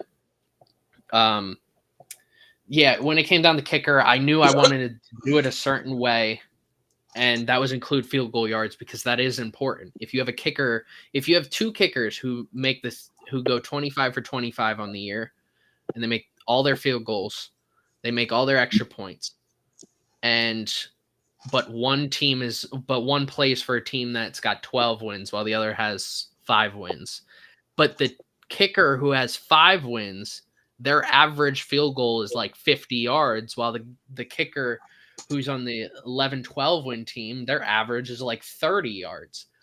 That kicker who's averaging 50 yards is definitely better. It's just we'll never know that because nobody really looks at field goal yards, which is I think should be a stat. I think that's obvious. We talk about passing yards, rushing yards, receiving yards. Why not kicker yards? Right. No, for real. I'll really quick get into the other categories. When it came to return specialists, I did the same process that I do with like quarterbacks, running backs, receivers. I looked at projected stats to this past season because that's the stats I have. Which isn't great to look at because it was one of the worst return years ever. But Deion's led the league in return yards, led the league in return touchdowns. Deion's got the accolades, he's got the awards, he's got the playoff success as a returner. He was the clear and obvious number one on averages. And Allen Ross. I think we all knew that on this panel for real. Yeah. And Allen Rossum was just right behind him on everything. Yeah. So that dude, boy. People sleep on Allen Rossum, man. Allen Rossum was good. Oh yeah. Long snapper. It didn't really take that long. He's really the longest tenured long snapper. I didn't really have to look at anything that's much. why it came. Yeah, Josh Harris. And then Albert Shelley, like Smitty, like you said, he's got all the accolades. Like Pro Bowl. Originally, I didn't have a special teamer position, but I was like, how can I not have this guy on the team? So he had on this team. I like it. I like it, man. I like it. Yeah, I'm fine with all these picks. If you had to remove any of them for anything, no. No, honestly, shoot, heck no. Especially on this one. This one, I think this may be one of the most solid going toward the end here. For real. These guys, hey, all-time Falcons list. Yeah. I tell you what's funny. I went to high school with Terrence Williams. Oh, word. So yeah, Yeah. I started to pick him, but I was like, I didn't know if he had the numbers. But yeah, I went to high school with him. So you know he mad at you now, right? Oh, he's pissed. Yeah. Oh, he's pissed, and he should be, because like we really did go to high school together, and I've seen him since then, and oh my god, he was okay. So he was like 4 years ahead of me, I think. So when I came in back then, high school was 8th through 12th. Right now they kind of split it up in middle school, but back then high school was 8th through 12th. So when I came in as an 8th grader, he was a senior. Gotcha. Terrence Mathis. I said Terrence Williams. Jesus. But yeah, he's gonna be pissed. He's gonna be pissed. All right. Won't be on What yet. question do you have for this all-time Falcons team? Hey man, Say that I've enjoyed this, by the way. Oh yeah. Yeah. Say that again, Jordan. So what questions do you have for this Falcons all-time team? I was pretty surprised that the interior defensive line was the weakest part of the team, because as we see the players, all the players that were named were game changing players. But I get it as a collective and as a whole. I can understand why it's the weakest part, because you talk about Pro Bowls, you talk about accolades. Not many of them got those. We knew them as good players, but the league didn't. So Right. that would be the only thing. I got something for you. Hey man, I ain't even trying to sound like this, but as far as like all-time Falcons go, man, we need to get some more players, man, because to have Vic Beasley and and Thomas J. Koo to make this list because of technicalities, because of one season, because of tip drills and stuff like that, that just goes to show you, yeah, I think our better days or our best days are ahead of us instead of behind us. Because boy, I would agree with that. I think traditionally we have never really drafted defensive linemen well. Like I'd be very interested to see what the New York Giants, because they seem to always draft defensive linemen well, but the Falcons Agreed. they are the polar opposite of that, and we've just never valued defensive linemen. And looking at this list, and again, no disrespect to any of my Falcons. I love my Falcons. You guys know how I feel, but it just seems like that has never been a priority, which is, again, one of the reasons why this year I am so excited for this team, because defensive line was at a premium. It was a priority. You could clearly see that they've gone all out. And I think what they have done will culminate in success. And, I saw somebody predict 62 sacks the other day. I'm not going that far, but I will say we get at least 50. I'm gonna go 52. I will throw that out there. Yeah, I'll throw that out there. So that's my takeaway. You'll be making another list in about 5 years, because Jesse Bates is gonna be on that list next time. Yeah, I definitely believe that. He was a 1,000%. nominee. He was a nominee because he had the Pro Bowl. Anyone who I want to specify this. Anyone who made a Pro Bowl, made an All-Pro, made some sort of award, led the league in some sort of stat, or was like top 20 statistically in any major category. And when I talk about any major category, for passing, for example, completion percentage, passing yards, passing touchdowns, that's it. Nothing else. No passer rating. I have a whole article written on why passer rating is not a legit stat. Rushing attempts, rushing yards, rushing touchdowns, nothing else. You were a nominee for this. You were considered for that position. And if I have to look way down the list for you, do you really even deserve the spot?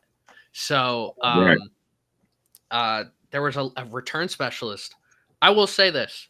I've researched return specialists for all-time teams. Falcons underratedly have, if that's even a word, have one of the greatest return specialist groups of all time. When you consider Deion Sanders, Allen Rossum. Allen Rossum is statistically your all-time leader in return yards in every major category. Dion, Right. Devin Hester, Cordarrelle Patterson. I mean, Billy White Shoes Johnson, who should be in the Pro Football Hall of Fame because he's on the Right. 75th and 100th anniversary teams.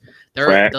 The list was huge when I was going through it. I'm like, all right, well, this I figure I'll have a couple names. Nope, it was not like that. It was a lot deeper of a process than I think it was for tight end, interior defensive line, or even linebacker. And it's not saying that they were better than the linebackers. It's just there was more players to choose from that were some of the best in the league in all time.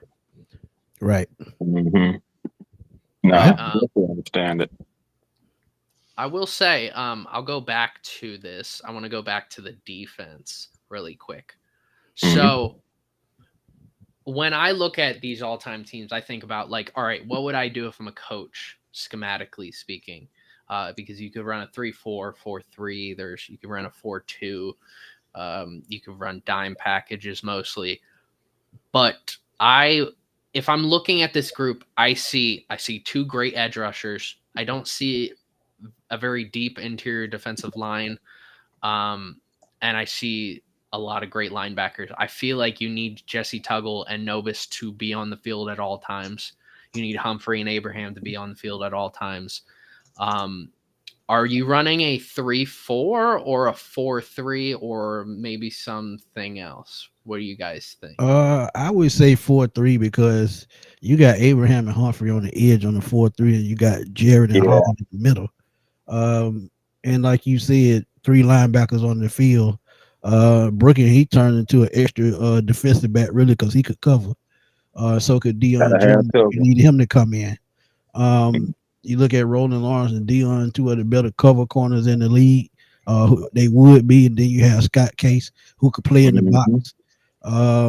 Yeah, and then your third I put Ray in the slot. Would be Ray Buchanan in the nickel. So yeah, I would definitely run a 4-3. My only question is, with today's rules, would Scott make it out of the first half? Because he'd be laying. You know what I mean? It's like, so I mean, Scott would have to take a little bit off of it. He would, but I think he's a smart player. He'd be able to adjust. They would have to pay him extra just so he could pay his fine. There you go.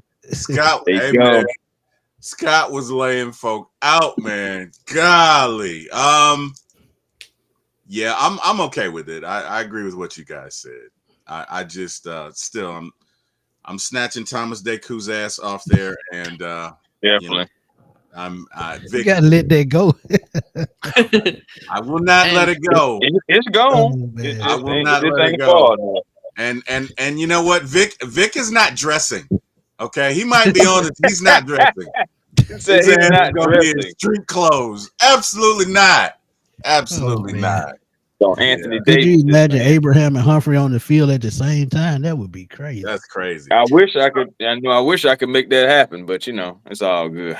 So Jordan, do you? Yeah, I have a question for you. Do you? Yeah. In baseball, there is a stat that is wins above replacement. Is there anything that exists like that in football? And for those of you who don't know what wins above replacement is, it's exactly that. How many wins do you contribute to or take away from it? It's a stat. So, for example, in baseball, if you are a 10 WAR player in a season, that means that you help them win 10 games. Which is a great player. And I'm sorry, Jordan. I just wanted to explain it. But does anything like that exist in the NFL currently today? No, you're fine. There isn't. And it would be hard in football. It'd be very easy to do that in basketball, hockey, baseball, because there's less.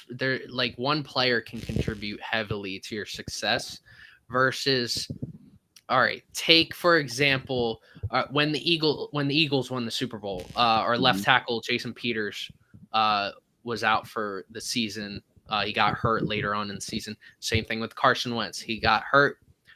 But the team was still great before their injuries. And after their injuries, the team still was great and ended up going and winning the Super Bowl. So it'd be very hard to use that for certain players to determine, like, all right, could this player be good or not? It'd probably be more beneficial saying this out loud to quarterbacks. But I don't want to give ESPN the right idea because I don't want to see that stat on every single quarterback I look at. Because they would just overuse that so much. As they are right now, man. Yeah. But it's kind of like what I was saying about passer rating. All right, I'm going to say this out loud to anyone watching. I want you to Google the calculation for quarterback passer rating. You can choose the ESPN one, or you can do the official NFL one. The official NFL one that goes to 158.3, or the ESPN one goes to 100 or something like that. It is so random, some of the numbers that are integrated into this calculation, that you could make any quarterback good all time if you swapped out multiply by 7 with 6 instead. So I will never, if you'll never hear me talk about passer rating when I'm talking about quarterbacks. I will never ever. I've tried to come up with my own quarterback passer rating calculation. I mean, I attempted it a couple times. I haven't really looked into it in years, but it's the most randomly put together statistic that I don't even consider it a statistic. Please, just everybody listening, everybody spread the word. Just bear me. Passer rating sucks, and nobody should ever use it because I ain't never really understood. Really, I mean, what is the point? Exactly, it's an efficiency rating. Yeah, efficiency rating.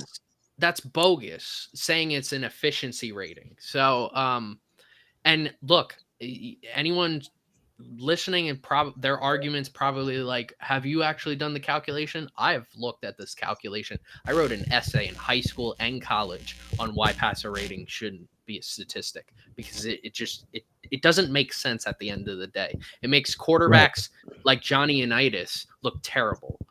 But when you do something what I do with projected stats, I am using what we already know from when Unitas was playing, for example, and what we already know for the 2023 season in terms of what quarterbacks can do, and just determining mathematically on a percentage-based scale what those players would do in today's NFL, which is how I get the projected stats. Right, because honestly, Troy Aikman would suck in today's NFL. Listen, whoa, man, listen. I ain't gonna lie to you. Troy, hey, I'm just saying. Troy had a team, man. Let's just be honest. Troy had a team, though. Hold on, I excuse me. I'm choking on that bullshit that I agree. I agree with you. I'm choking on all of this bullshit. Hold on. No, I'm just saying Troy Aikman was a 60% career completion percentage. He wasn't really a good quarterback. He had Irvin and Emmitt Smith to carry him and a strong offensive line. As I've been talking about since I was 16 years old.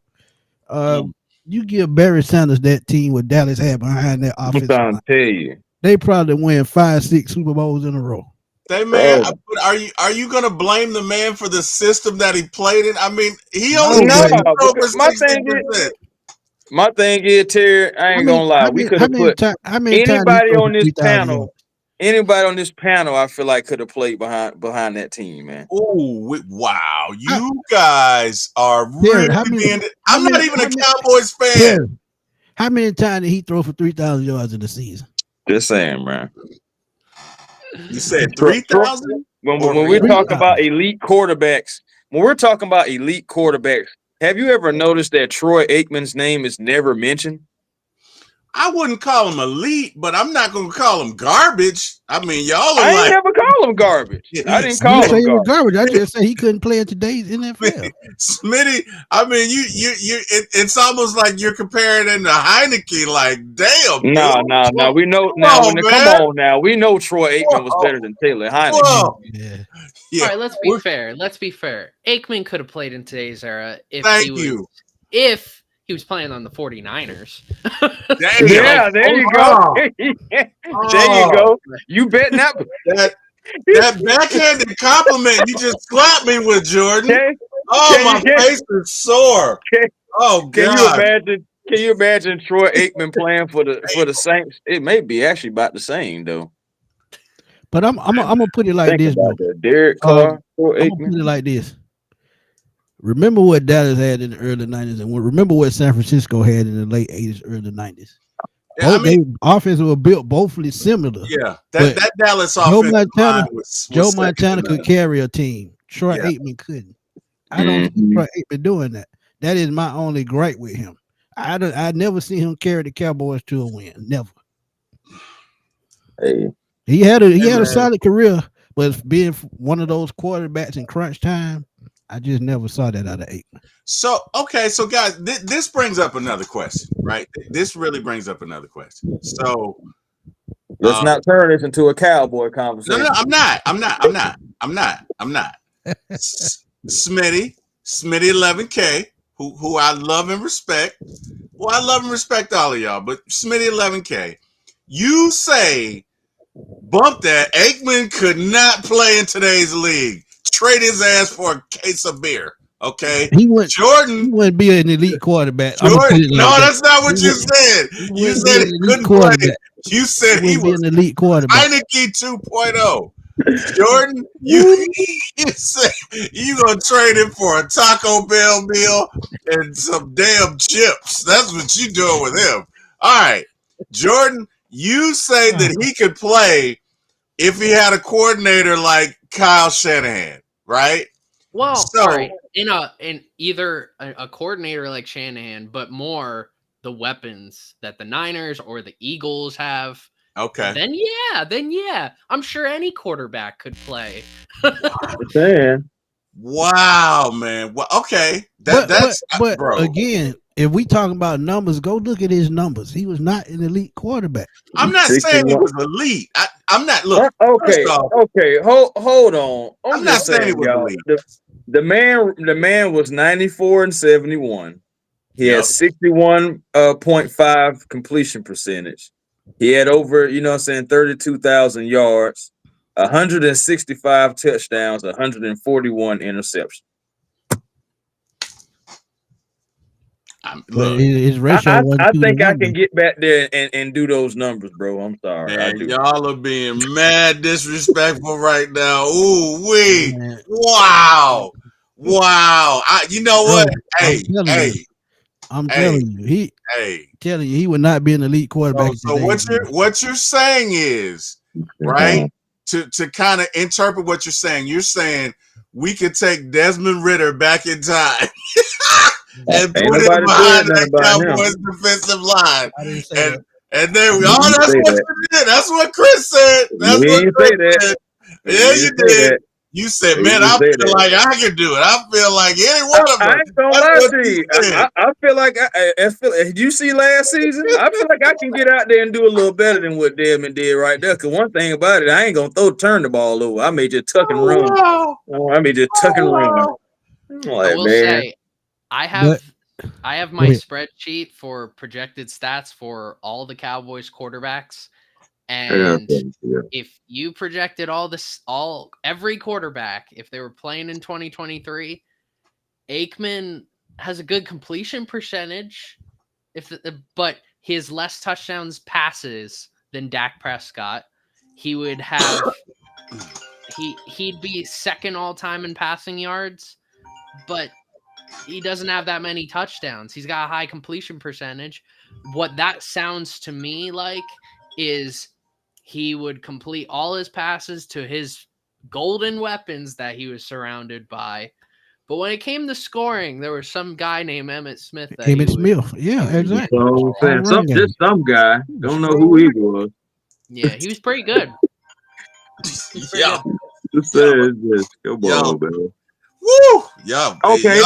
Let me put this. Funny. Hold on. Let me see if I can do this. I gotta see if I can do this just for my boy T Will. Cause I love my boy T Will, boy. I love my man. I love T. you Will. back, brother. Hey, But, who's all right, the guy that fixes the lights? Hey, we need you to win a game. Troy's hurt. Come back here. Yeah, all you gotta do is hand the ball off and throw it to Michael Irvin. You're That's good. all you gotta do. That's all you gotta do. We got a defense that's gonna back you up. All right, so check this out. All right, I put in Troy Aikman's numbers versus Derek Carr. Yeah, Derek Carr is going to be higher. I guarantee. Look at it. I guarantee. Yep. Go It's First a of all, different league. Derek Carr. I don't want to hear that. That's why I don't want to hear that. I don't want to hear that.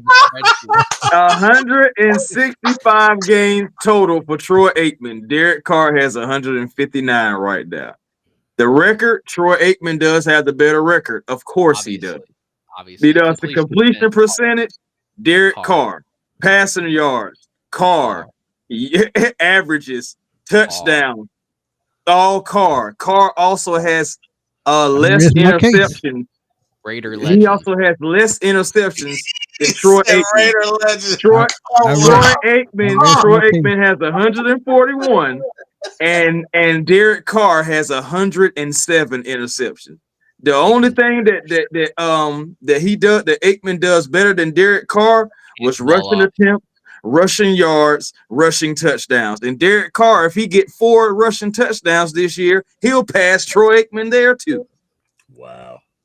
He was. And we ain't got to talk about honors and awards. We know already what that's about. All right. But I'm just saying.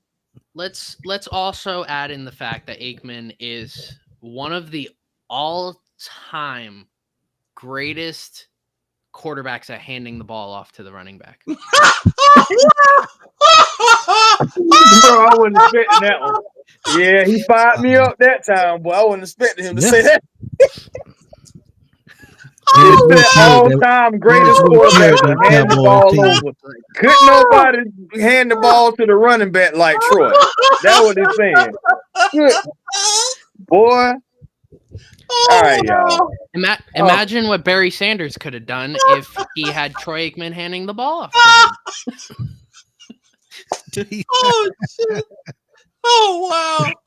Everybody could have moved mountains, baby. Hey. Hey, guys, man. This has been excellent, man. I ain't gonna lie. This has been so much fun. Y'all have given me a headache. Guys. Oh, my God. Y'all have given me a headache. Okay. Hey, T-Will, man. Nah. T-Will, whether y'all know it or not, T-Will about to get off of this thing. T-Will gonna have a video in the morning about Troy Aikman. And he gonna add us and everything. Let me show y'all what. Let me tell y'all what Smitty said last night. And Chris ain't no better. He was in there with him, and then they had their little friend, their little Saint friend. He gonna try to put us on it like that. He gonna say, yeah. Then they got their little Saints friend in there. Yes, their friend.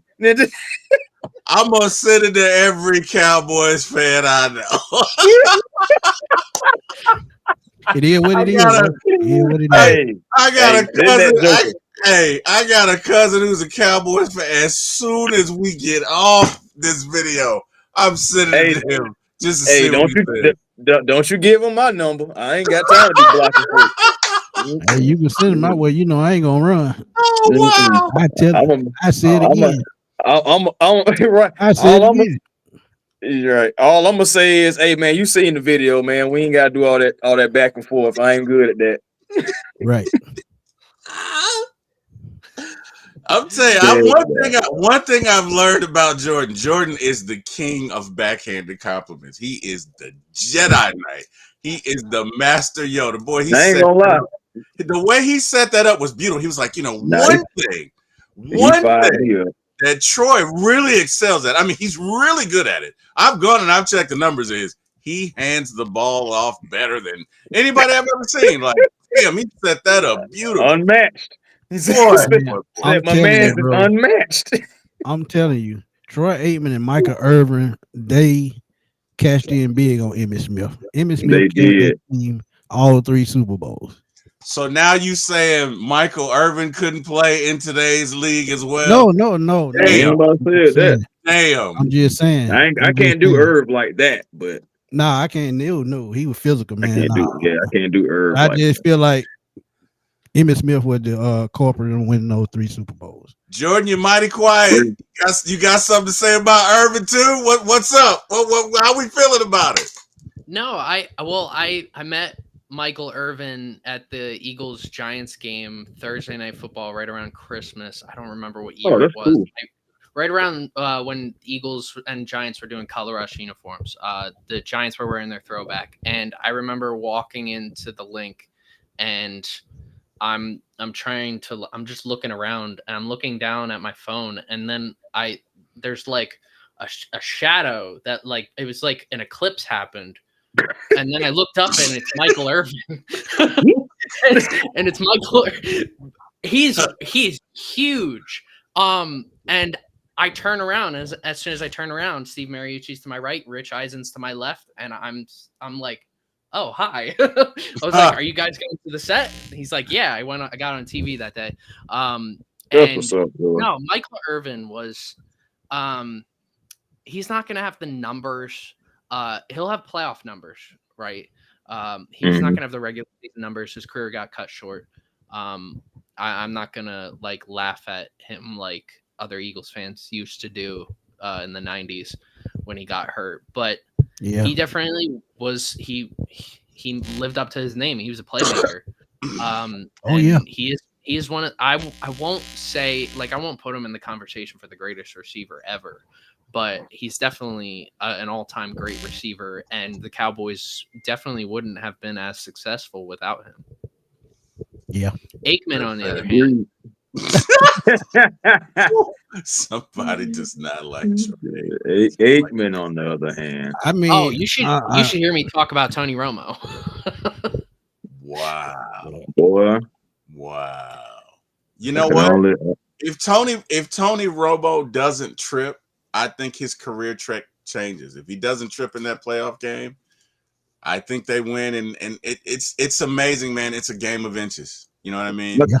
I think if he don't have that game to where the Panthers came out there with the all icy blue jerseys, wearing his boy. Listen. Yeah, that was crazy. That was a crazy game. I remember that. I think that was a thing. Wearing them out. Yeah. It's a game of inches, man. If Kyle kicks that field goal with the Falcons, just think of how history is changed, right? We probably don't get Arthur Smith. Maybe we end up getting Raheem. Maybe we end up getting somebody else. But we probably end up not getting Arthur Smith because I think any Falcons coach that wins a Super Bowl just earned himself 5-6 years. I mean, we've never won a Super Bowl before. So if you do, number one, you're not going to pay for a meal ever in Atlanta. And I mean, right. 4 years from now, your meals are free. Your utilities might be free for a while. But, you know, I mean, it's just a little thing. If he just kicks that field goal, it's 4 minutes left. If he kicks that field goal, that is a 2-possession lead. And I don't think even our defense could have given that up in that time frame. So it's the little things, man. It's the little things. But really quickly, in terms getting back to the Falcons all-time team. Imagine an offense. Imagine this Falcons all-time offense. Matt Ryan, Michael Turner, Roddy White, Julio Jones, Tony Gonzalez. Oh wait. Yeah, I already had them. Oh wait. Together. Yeah. That's why I was just looking like this. I seen the setup. Yeah. See, I know your tricks now. I know your tricks.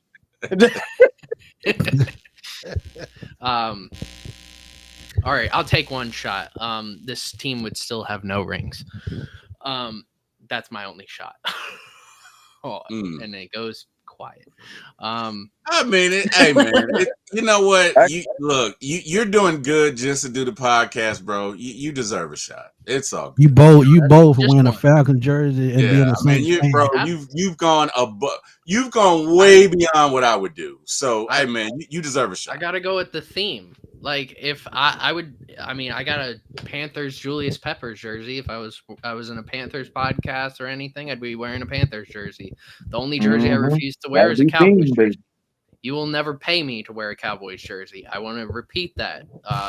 Bill Gates, any rich person ever, a billionaire is out there. If you want to pay me $1 billion, maybe I'll consider it. But otherwise, you hate the Cowboy that bad? Oh, absolutely. I hate the Cowboys more than anything. Yeah, Man, I hate the Cowboys more than any team. We can agree on that, though. I don't like Cowboys either. Question for the panel. So Chris and Smitty, to Jordan's point, Bill Gates comes to you and says, "I'll give you $1 billion to put on a Saints jersey and be seen doing it." Are you doing it? Nope. You're gonna lose some friends. Are you doing it? $1 billion? $1 billion with a B. Because I love what I do. So I wouldn't do that. You can still do what you're doing. It will be hard though, man. The thing about it is, man, you might get beat up walking in the stadium. Right, bro. Like now take some of them billions and get this, doctors, you know what I'm saying? Nope. You know what I'm saying? You know what I'm saying? You traitor. You sold for the money. Get that $1 billion, get top of the line security. Yeah, that's what I'm saying. Like Mike, you sold. Regardless, you sold. And everybody know that you sold. Let's be real. Let's be real. $1 billion, not $1 million. $1 billion. You never have to worry about anything in your life. I'm just asking. Okay, let me ask you this. What price do you put on respect? Let me ask you that. I would say $1 billion. I would say right at $1 billion. I'm just kidding. And I ain't got nothing else to say. I'm just kidding. I'm just kidding. I would do it behind closed doors. Nobody would have to know. It's okay. Where is Eric Parker? Where is Eric Parker? That man said $1 billion. You're telling me you wouldn't do it, and then afterwards say, "Oh, that was photoshopped." I'm not telling you I wouldn't do anything. I think I'm the only one on this panel. Jordan, I thought about the Photoshop thing, Jordan. But it's gonna be somebody that's gonna come out with some footage like it wasn't no damn me. I got the proof right here. The bad part about it, if you get beat up at the front door, T. Will just gonna walk right past it. Damn, past you. Oh wow, I would not. You're like Iverson did. T. Will. Like Iverson did. T. Lou. Now hold on. Y'all know I have love for y'all. I would not do that. But I'm just being honest. That's a tough. I mean, $1 billion with a B. I told you. Like y'all can talk that trash. $1 billion. But you got to understand. Once somebody judge you about certain things, it never goes away. It never goes away. Never be seen in public. Let's okay. Let me be real. Okay, $1 billion. Does it matter what they judge me? I could buy my own box. I can have security walking with me, and I'll probably need it, but I can have my security walking with me into the game. I'm good. I'm saying is you better take some of that $1 billion and create a business so you can keep on cycling the money for that security you're gonna have to pay for year round, year after year for the rest of your life. What if you're wearing a Morton Anderson Saints jersey, Falcons and Saints? That's not gonna matter. They're not gonna care. That ain't gonna matter. They're not gonna care.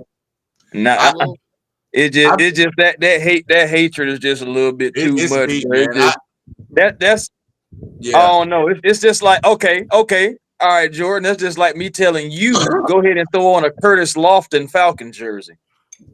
All right, okay. And be like, ask him to wear a Michael Irvin jersey. Like that's different. And be But I got a would you Michael be? Irvin jersey. But Yeah, I would was you about to be say you picked the seen wrong in person. it? You had to say Troy Aikman. Would you be seen in it though? Like you have it, but would you be seen in public with it? Am I No. getting $1 billion? $1 billion. I'm just asking. I'd Look, be able. That's I can like, admit I'm conflicted right now. Okay, and my love for my Falcons. We're going to talk more about this off the air. I can already see that. This don't turn into from the Falcons we all are time talking team. about a Whether we billion with a B. wearing something The that we don't want to wear for $1 billion. The only way that I would do it is Uh-huh. if I lost the bet and everybody knew that I lost that bet. Yeah, I would yeah. have I mean, I would have to honor that bet. But other than that, just to do it, no. So here's the cover story, Jordan. He would put it out there that there was a bet ahead of time, right? And then so that's the loophole. Got it. Okay. Ladies All and right. gentlemen, I present to you the angle. Right. No, I mean, man, I love my Falcons, but $1 billion? He said, bro, I'm taking that money. He said, bro, I'm feeling $1 billion he said, with I'm a gonna take B? that billion. He said, I'm gonna take that billion and be sitting next to Arthur. What you talking about? Bro, let me tell you something. Let me tell you something. That's a lot, man. That's a lot. I mean, my wife loves me now, but shit, she would love me more. God dang it, boy! Can you, man? Let me tell you something. Woo-wee! I'm just saying. I'm not saying I would do it, okay? Because I don't have the stones to admit that shit on this post. But I would really have to think about it. Like, it would be a crisis of conscience. Like, I would have to pray, and I don't know, I might have to call my brother and be like, hey, man, I love you, but I'm going to ask you for forgiveness ahead of time, okay? Because you might not speak to me, like, for a couple of years. But just know the cover story is I lost a bet, okay? So you shouldn't get any flack from it. You know, we're going to put it out there that I lost the bet. But and people gonna remember on August 29th. This live right here. You ain't gonna be able to fool nobody, y'all. Bruh, I'll be like, hey man, I'll throw you 10 million in. You good? You all right? And I got a feeling. I mean, this is hypothetical, bro. This is hypothetical. First off, this shit's never gonna happen. I mean, okay. First and foremost, it's not gonna happen. Are you sure? John Cena follows me on Twitter. So look, he knows people. I mean, bro, you never know. Bro, John Cena. I'm just look at Jordan hyping this shit up. Look at him just stirring it, That's all. This is getting streamed to X, and John Cena follows us on X. Oh wow! So I'm sure John Cena knows a guy who knows a guy who's a billionaire. So hypothetical is gonna actually happen. Yeah, no. Yeah, but I tell you what, man, it would be a crisis of conscience. Like, I probably would lose weight behind that decision. It would be some sleepless nights. And Lord forbid if my wife found out about it, because, you know, I'm just saying, okay? I'm just saying, you know. So let me get this right, T. Will. He's offering you $1 billion, okay? $1 billion. For one time to put this on, and you not like that would introduce some conflict. I don't know that my marriage is ready for, and we've been married for 31 years. $1 billion with a B? Y'all not keeping it real, man. Y'all not keeping it real. Because I think once they see money don't make everybody happy. Once they see you just not. Let me hold on one sec, Jordan. Let me deal with this, okay? Because this is a misnomer. The person that says money won't make you happy is just not trying hard enough. Damn it! Nobody respects a quarter city. You're just not trying. You're just not trying hard enough. Okay, whatever. $1 billion? Shit. Let me tell you something. I'm really upset that this happened. I think I'll go buy a car and work out my grief. It'll be okay. You know what? Let me take this trip to Monaco. Okay. And yeah, me and Kim And you know, I'm just saying. So I'm kidding. so I'm emotional. kidding. Let me wipe my tears with the $100 bills. Oh wow! Oh Real I got though. 100s and You gonna be now you gonna be living with that kind of money. You're gonna be living like Coming to America. They're gonna be wiping your face, that's taking $1 your billion. bath, and everything. Bro, Oh, I would be on a first off, I would be on an island. Okay. Wait, who is that? Kim, is that you? Hey Kim, let me ask you a question. You're not gonna be on camera, but I need you to come in here so they can hear you. America is watching, Kim. Come on. Come on, Kim. John Cena is watching. John Cena is watching, Kim. Okay. And Chris is look at Chris's face. Oh boy, What is going on with Chris? Chris is What's just going on with Chris right now? man, I Kim, don't you're gonna be start looking sleeping at on the the, sofa I when don't you say start the looking wrong up some thing. stuff. no, they need to hear you, Kim. Come on. Okay, I'll talk loud. Okay, so Kim, you know I'm a Falcons fan, right? No, I didn't know. Stop being sarcastic, okay? America doesn't know you, What you Kim. say? You Stop say it. he a Bucks fan? Saints I fan. did not say that. No, So you know, I knew it. I can You- see it in your eyes. oh my God, Kim, you know I'm a Falcons fan, right? Die hard, die hard. All right, so Kim, let me ask you this question. We've been married for 31 years, right? Yes, sir. You love me and I love you, right? Yes. All right. If Bill Gates offered me $1 billion to violate the most sacred Falcons code and put on a Saints jersey for like 10 minutes and be seen by America, are you going to be pissed at me if I don't do it? America, you heard it. She's going to be. How long are you going to be pissed at me, Kim? She said, "Get it done." For the rest of our marriage. So there you go, America. Okay, there will be pressure. This is a crisis of conscience that I would go through. It is not as cut and dry as people think it is. Okay, because when I got married, the preacher said, "Above all others." Okay, I will put my wife above all others. man. So I'm just saying, it's a crisis of conscience. I'm not saying if I would do it because I don't have the balls to admit that on national TV. I'm just, I don't have the stones to admit that. and But I'm damn just it, saying, I would they- think about it. if they already have the check written out for you, then that's when it'll hit you like, oh, maybe I should do this. I'm just saying, Bro. saying it right now. We don't. This is a hypothetical pressure is scenario. different. But Bill It's Gates different right when in the front money of right you in your saying, face. yeah. Yeah. Oh yeah. Is Bill Gates And- is like, you want me to sign this check? Then you'll be like, Billion I don't know. with a B. With a B, boys. Yeah, with you had a that kind of B. money. That's all I'm saying. Yeah, that kind of money, you can walk through the back door. You wouldn't even have to walk through the front. Damn. Go to every game, to every single major sport in your area for the rest of your life. Like that would be amazing. I would do it in a heartbeat. I know Jordan I said it. Jordan says he would do it in a heartbeat, Kim. You would put on your Cowboys jersey in a heartbeat? Is that what you're saying? If I was given $1 billion to wear a rival jersey, whether that's the Cowboys or the Yankees or Ohio State, yeah. It's $1 billion. Kim Jordan is saying he would do it. Interesting. It's You $1 know, billion. hey Kim, you know who said they wouldn't do it? Smitty 11K and Chris A1. My homies, they said, Kim, that I'm a traitor for even thinking about it. That's what they said. I'm not gonna tell them that, Kim, because they're my friends. But We heard her anyway. Right. Right. Yeah, everybody got quiet as soon as she started talking. What she got to say? My ear was like this. And I'm trying to tell you. oh wow. Oh, you guys have given me a headache, man. Jesus. Wow. Oh man. And this thing right here loud and clear.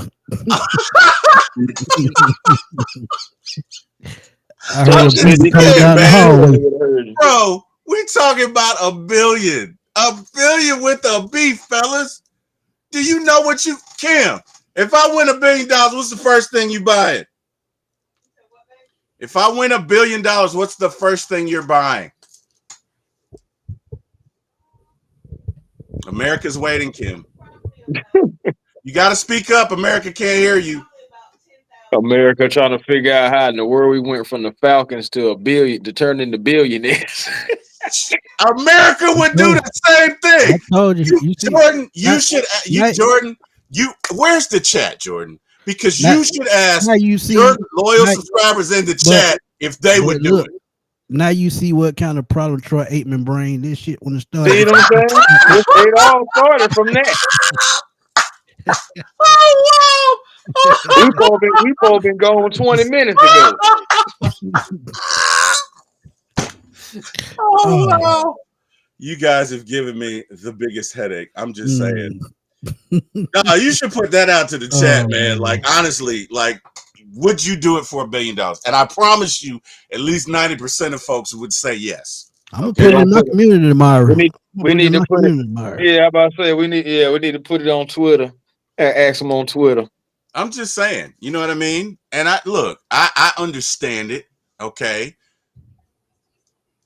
$1 billion, bro. Brain problems. $1 billion, bro. You could buy your own island. Okay, you could buy your own island.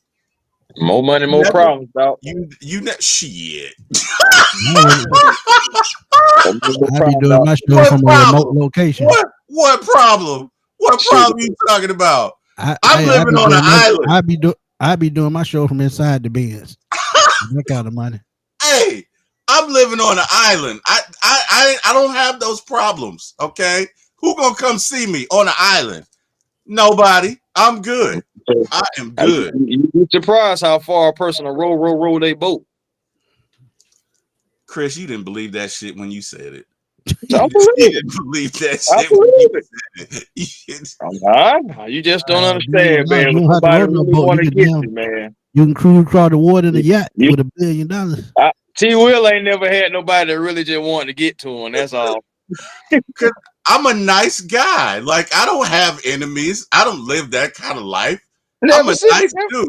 Never said, man. I'm occasionally funny, right? So, occasionally. I'm just saying. And, I got $1 billion. I'm sure my security system is going to be top notch. Shit, I'm going to have facial recognition. I'm going to have motion detectors out the wazoo. I'm going to be able to look at you and run a credit check. Oh, I don't even like him. No, you want to know the problem with that going to be, T. Will? With that kind of money, you ready for the problem for that? It's going to be funny when it's going to be another guy that got $1 billion and he hire a kid for $20 an hour that come crack your shit. Somebody over there in Thailand right now. Tap. Next thing you know, all your doors open. All right, keep playing. Keep on playing. Yeah. Oh my God. That stupid rich. I wouldn't nobody find me. I'd be somewhere isolated. Thank you. I'd be in the city. I'd have I don't know. I would get a Camaro. That's it. I'd buy a house, get a Camaro, call it a day. So I'm not gonna lie, man. I'd buy a nice house in a very exclusive community. Even though it's a waste of money, my wife loves the Range Rovers, even though they are terrible. They're terrible. But $1 billion, I'm rich. I can afford it. So I would buy her that. Yeah, you could buy 2 or 3 of them. Yeah, I'd buy her that for every day of the week. I don't know that I'd go that far, but I'd buy her that. I'd buy me that Bentley GT. Oh shit, I love the Bentley GT. Just think about $1 billion. That's a gas guzzler. How much is one Range Rover? How much is like roughly? Anywhere from 70 to 200,000 because the biography is 200,000. All right, 200,000 times 7. That's 1.4 million. So and that's chump change. Out of $1 billion. Yeah, just chump change. Buy her one for every day of the week. I ain't even gonna lie to you. The first thing I'm going to go do is I'll probably try to see about buying like an apartment complex. None of them little rinky, something downtown, midtown, north side. You know, so any of that stuff, I'm buying something like that. If I can't buy one, I'm gonna have it built. Same thing for a hotel, and I'm going and I'm gonna go from there. I buy stock in the Falcons so I can get in that front office. You know what I would buy? So you You know ain't what gonna I get would rid of buy? Greg Beatles, is you? You know, kick his head right on out the door. you know what I would buy? I would buy stock in Google so we could snatch Thomas Yeah. J. Cool. Right off Google. We can snatch That's his all ass this right off. right off Google. Yeah, man, Vic. We're gonna take that season. They're gonna be Man, looking for that season. We're gonna take it away. what did he do to you? What did he do to you? We're gonna rewrite his stats so that will never happen again. I don't Do you want to get mean- that. You know what? I don't want to get that ability to you because you gonna inflate Troy Aikman. I'm good. Nope, we're not doing it. He's gonna inflate the heck out of Troy Aikman. Nope. Man, I don't have any skin in the game with Troy. It's just, I just thought y'all's comment was a little disrespectful. You know what I mean? Man, I understand 3 Super Bowl, but let's be real. He's Without a Hall any of Smith in Famer. that offensive line, he would not be Troy Aikman, the Hall of Fame quarterback. I mean, but you could say that about Terry Bradshaw. You could say that about. Oh yeah. Wait. I'm just saying. Okay, Terry Bradshaw, one of the most underrated, overrated quarterbacks of all time. man. He is a luxury brand Trent Dilfer. Ooh, Man, that is cold, man. And plus, he's very. I don't know if you've ever seen him. He's very funny. Okay, so whatever. Oh, yeah, he's funny. Yeah, he's funny. I saw him at a motivational speaker conference, whatever, and he was on there, man, and he was hilarious. I love that dude. I mean, no, he's not elite, okay, but he was what that team needed, right? He was what that team needed to win. I don't subscribe to the theory that you can just throw anybody in there and they win because, again, quarterback, you have to lead. It's not like, oh, we're just gonna snap. And I don't agree with that. You have to have a connection with your guys. Now, is he an elite quarterback? No, but you got to be what your team needs you to be. So, I'm just saying, man, Troy Aikman is a Hall of Famer. Terry Bradshaw is a Hall of Famer. Say what you. Even Trent Dilfer has a ring. Now, granted, I mean, he probably was the greatest. I think that's kind of Smitty's point. Exactly. Yeah, but there have been great defensive teams that didn't win a Super Bowl. Because look, let's be real. Even our Atlanta Falcons, I bet you we would have won with Terry Bradshaw. I bet you we would have won with Troy Aikman. Last year, I bet you we would have won with them. So, hey, whatever. No, we wouldn't have because we still had Arthur Smith as our coach. We wouldn't have won with them. Shots fired. Damn. You think Troy Aikman's gonna do read options? He's just gonna do what he. No, he's gonna do what he does best: hand the ball off. Hand it off to Bajan. Jordan, a very wise man once told me that if Troy came up in this time, then he would adapt to the times, to the play. A very wise man once told me that. You know what I mean? I think his initials are JB, but I'm just saying. So for a wise man too. And wise about that ball, though. And this wise man also said that statistically he wouldn't improve all that much. Oh, and wow. He'd probably be around the same dude that he was then. He'd have a higher completion percentage. That's about it, and more yards per game. But you know who he wouldn't be? Derek Carr's numbers again. Is Derek Carr Desmond Ritter? No, he is not. So thank you. Okay. Hey, it's still Derek Carr. All right, you know what? Just for you, I may look up David Carr. So let me look up David Carr. Oh, wow. Don't go that far. You might have crossed the line. Oh, wow. Oh, I did not know my brother Chris was so petty. He do got a Super Bowl ring. He does have a Super Bowl ring. See if I can put this thing together ring for my man. Wow. Oh man. No, man, but jokes aside, though, man, Hey man, this has been great again, man. I'm glad Jordan, put this together unbiased again because he's not a Falcon fan. It was Yeah, beautiful, and I'm happy that we did this seriously. yeah. Yeah. Big All ups to right. Jordan for putting this together, man. Definitely. Thank you, Definitely. guys. You got to do the Cowboys next because you said that we've been talking Cowboys, so you got to do the Cowboys And next. and, Oh, and please have T. oh. Will on the panel. I need wow. motivation. I need motivation to do a team. That's not going to motivate me to do it. Yeah, I mean, yeah, I am thinking about what team to do next. I don't know. I when I started talking to Chris about doing streams with him, that's when I got motivation. I was like, oh, I should do a Falcons all-time team. That would be something cool to talk about. And finally, we're here like a couple months later. So thank you, everyone for coming. Thank you guys for being here. No doubt. Really quick, shout out again to wherever you guys want these guys to go follow you at. T. Will, you're up. All right, I can be reached like it's an office. You guys can see me at For My ATL Sports 1. Hold on. Wait a minute. Hold on. Hey Jordan, you know that was some bullshit about Troy, right? I'm just saying. Yeah. You understand that, right? Okay. We understand. got to talk off camera. Okay. All right. Thanks. No. All right. I you can find me at For My ATL Sports 1. I'm on three-way trust up. You guys would not let me finish. Y'all know once I start laughing, I can't stop. Moments. It's like rotisserie. I gotta. On my email right now. I am a Falcon fan.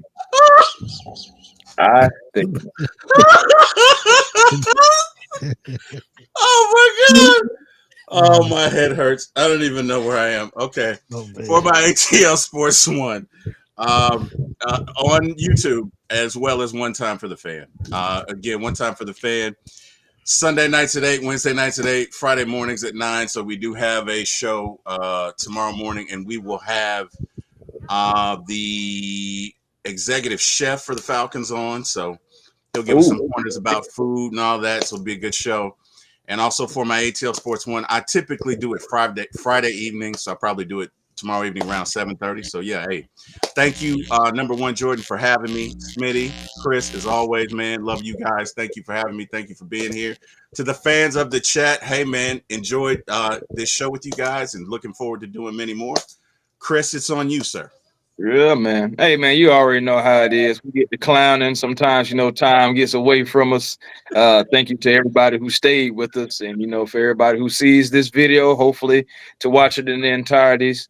Man, thank you for guys for, coming out. Again, this was a great idea by Jordan. I appreciate him having me on, Smitty, T. Will, to talk about this. Honestly, A1 Forever Sports on YouTube, come on by, have a conversation with me. I'll talk a little to anybody. So come on by. TikTok, the real A1 Forever.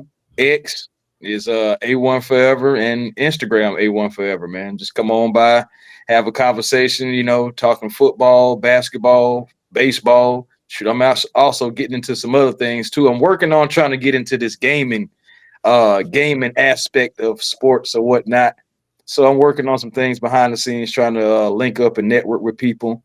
Just looking forward to the season ahead of us, y'all. Let's get it. Smitty. Y'all can find me on Smitty Sports Machine on YouTube. Find me at FatboySlim_21 on Twitter. I'm always starting stuff on there. And maybe y'all seen that already if y'all tune into this channel. But again, man, we will have NFL shows coming up all season. Breaking news. We keep y'all intact. Me, Chris, and Berto at the 95 North Sports Machine.